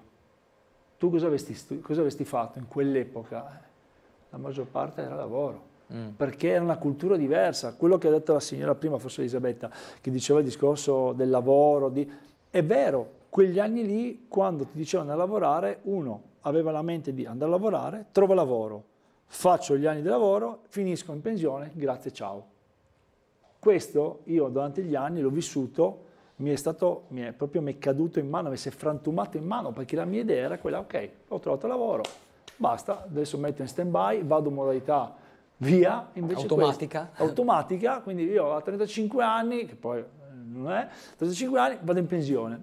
Ma tutto questo si è sgretolato mano a mano, e anche chi in quel momento ha fatto la decisione sbagliata, giusta, ha fatto una decisione, però anche quelli che hanno la terza media, non è mai detto, non bisogna mai sottovalutarsi e dirsi siamo di meno. No, non siamo di meno perché ci è stata fatta dare una scelta, un impegno che oggi non sarebbe possibile, perché oggi già la scuola è a fine 18 anni, uno. E due, grazie a Dio, c'è anche la cultura di farti andare avanti nella scuola.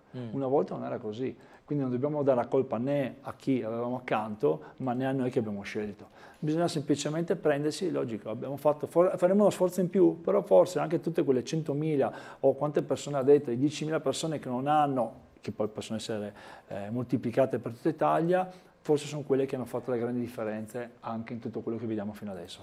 L'ANSA scriveva 2 giorni fa l'allarme dell'FMI con l'intelligenza artificiale, tornando poi sui binari iniziali, a rischio il 60% dei lavori. L'intelligenza artificiale è destinata a rivoluzionare l'economia globale, ma rischia di travolgere buona parte dei posti di lavoro in tutto il mondo. Il 40% delle economie emergenti, dalla Cina all'India al Brasile, il 26% dei paesi a basso reddito, fino al 60% nelle economie più avanzate. Poi c'è tutta la descrizione anche di quali sono i lavori. AI sicuro invece per le professioni ad alta complementarietà, quelle ad esempio come i chirurghi, i giudici, gli avvocati, quindi tutte quelle mansioni dove è richiesta soprattutto una come dire, un'applicazione di codici, di procedure che sono standardizzate, dove ci metti del tuo ma deve esserci una linea guida. E adesso lo dico perché siamo qua, il giornalismo è anche questo, cioè è anche la costruzione di una notizia, laddove hai le fonti e devi semplicemente assemblarle e confrontarle, diventa un lavoro quasi meccanico per certi aspetti. Sì, ma può essere meccanico, ti può dire l'ANSA 60%, ma siamo sempre al punto d'arrivo, siamo sempre al punto di partenza ma anche d'arrivo. Quello che per arrivare a quel punto lì vuol dire che quella mansione era già carente prima. Non è che quella mansione era una mansione da 100.000 dipendenti, no, qua parliamo di numeri, di cifre. È come adesso guardiamo aziende che producevano navi, erano 20.000 dipendenti, oggi sono 20.000, ce ne sono 2.000, 3.000, 4.000, ma non sono 20.000. Quindi vuol dire che sono andate a casa 18, 16, 15, 14.000 persone, non sono mica poche, non sono un briciolo, perché calcolando per tutto, poi moltiplicare per il mondo, sono tantissime. L'evoluzione però sta che non mi sembra che poi la persona non abbia trovato altro, non abbia fatto altro, perché la catena che continua è quella che l'input non basta, la macchina non può solo prendere e assorbire, perché chi costruisce la macchina, che la vorrà soldi, non è che è gratis. Quindi uno che capisce, che dice tu lavori, guadagni, fai col mio software, non costerà 10 euro, casomai ti mettono un costo giornaliero, mensile, annuale, ma non di 20 euro, di 1.000 euro. E quei 1.000 euro vanno a chi è sviluppatore, a chi inserisce dati, a chi moltiplica, a chi costruisce quella motore di ricerca che deve continuare a essere sempre di più e anche corretto, perché la macchina, ho capito, prende i dati, ma deve essere anche corretta. Quindi ci si sposta sempre di più verso l'information technology. Uno, quello, e due, dare capacità alla macchina di valutare tutte le cose, quindi ci vuole la persona che abbia la valutazione. Cioè tu ormai, adesso noi parliamo di tecnologia, da quanti anni hai il telefono in tasca? Ormai da tanto, insomma, non li conto. Quando era uscito il telefono, adesso pochi forse si ricorderanno, ma alle superiori comunque, alle medie non ce l'aveva. Ma i smartphone da quanti anni?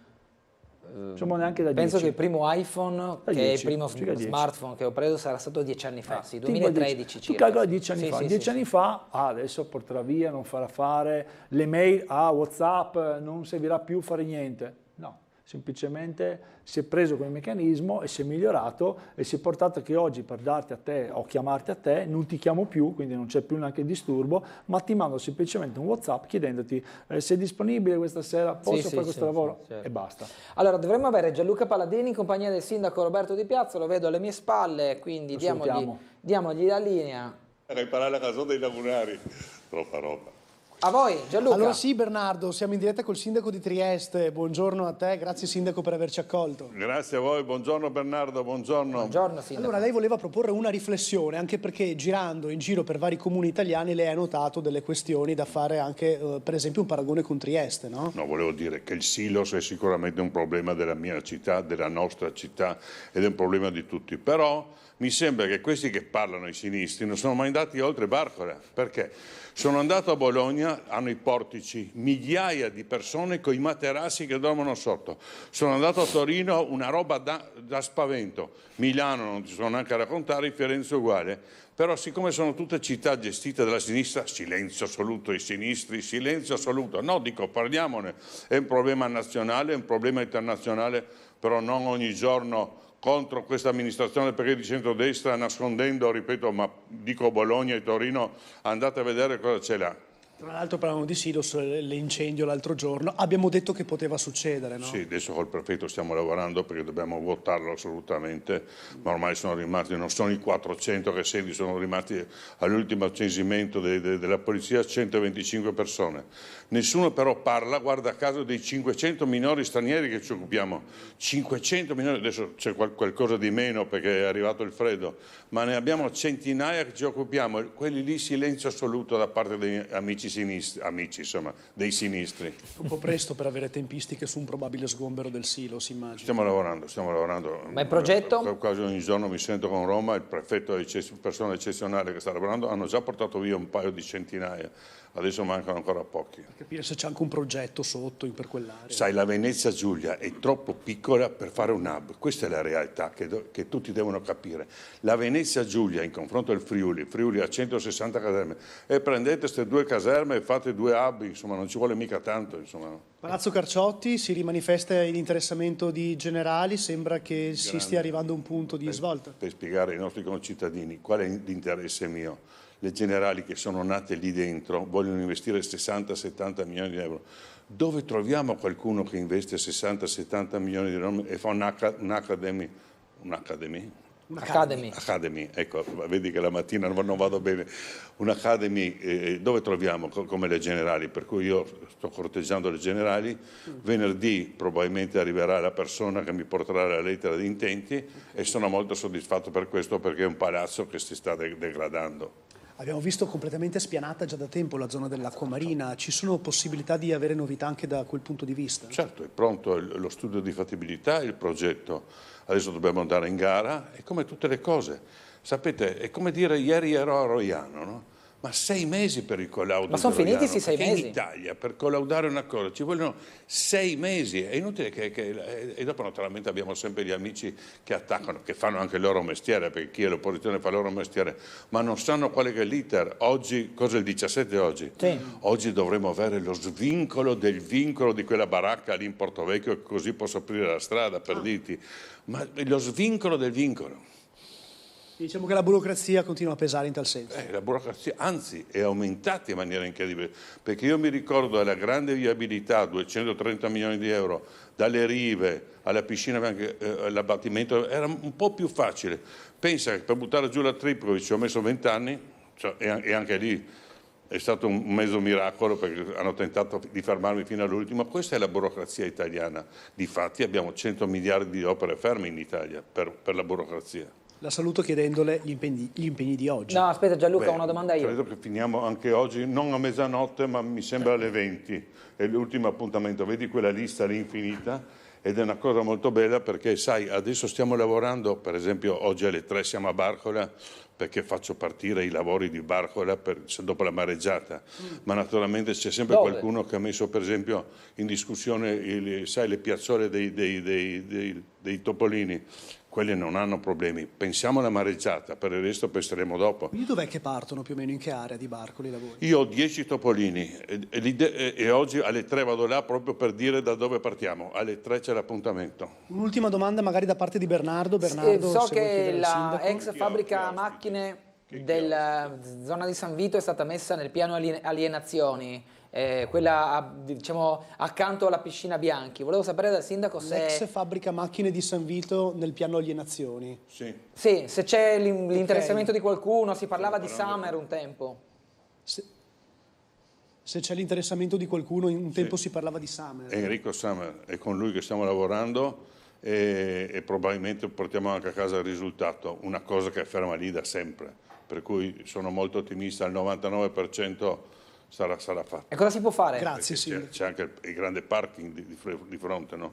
Fabbrica macchina di fronte al parking sotto il campo di calcio, Sì. presente? Ok, Per cui vale molto. E quindi cosa si potrebbe fare lì? Summer ha delle idee, però lasciamo che le esponga lui. Va bene, grazie Sindaco di Piazza, buon Grazie a lavoro. voi, buona giornata e complimenti.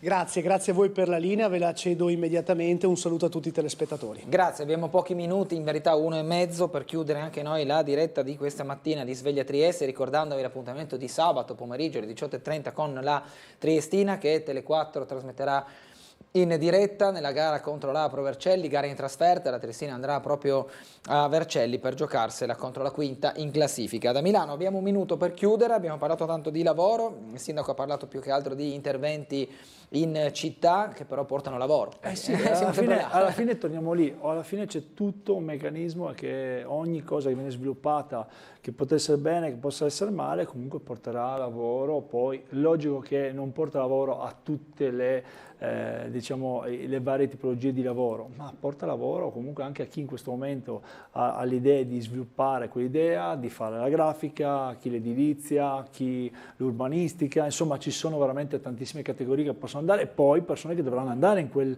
luogo dove viene strutturato, quindi non è che quel luogo rimane niente fermo, immobile, non ci sarà niente, sarà anche lì una richiesta di manodopera, richiesta di persone. Ho una domanda in 10 secondi. Vai. Il mondo virtuale, il mondo dei social, paga? Può essere considerato un lavoro che diciamo che ti fa, come dire, crescere, ti dà una carriera, ti dà una prospettiva? Guarda, ho avuto ieri un ragazzo di Friuli Giulia, sì, ripaga, ma bisogna avere tanto impegno e perdere anche tanto tempo. Ma paga, può farti, tra virgolette, portarti a una indipendenza non da poco. Grazie Igor da Milano per essere stato Grazie con a noi voi. questa mattina, grazie a tutti per averci seguiti, grazie a Gianluca Paladin e a Franco Torricella in esterna. Sveglia Trieste torna domani mattina alle 7, arrivederci a tutti, buon mercoledì.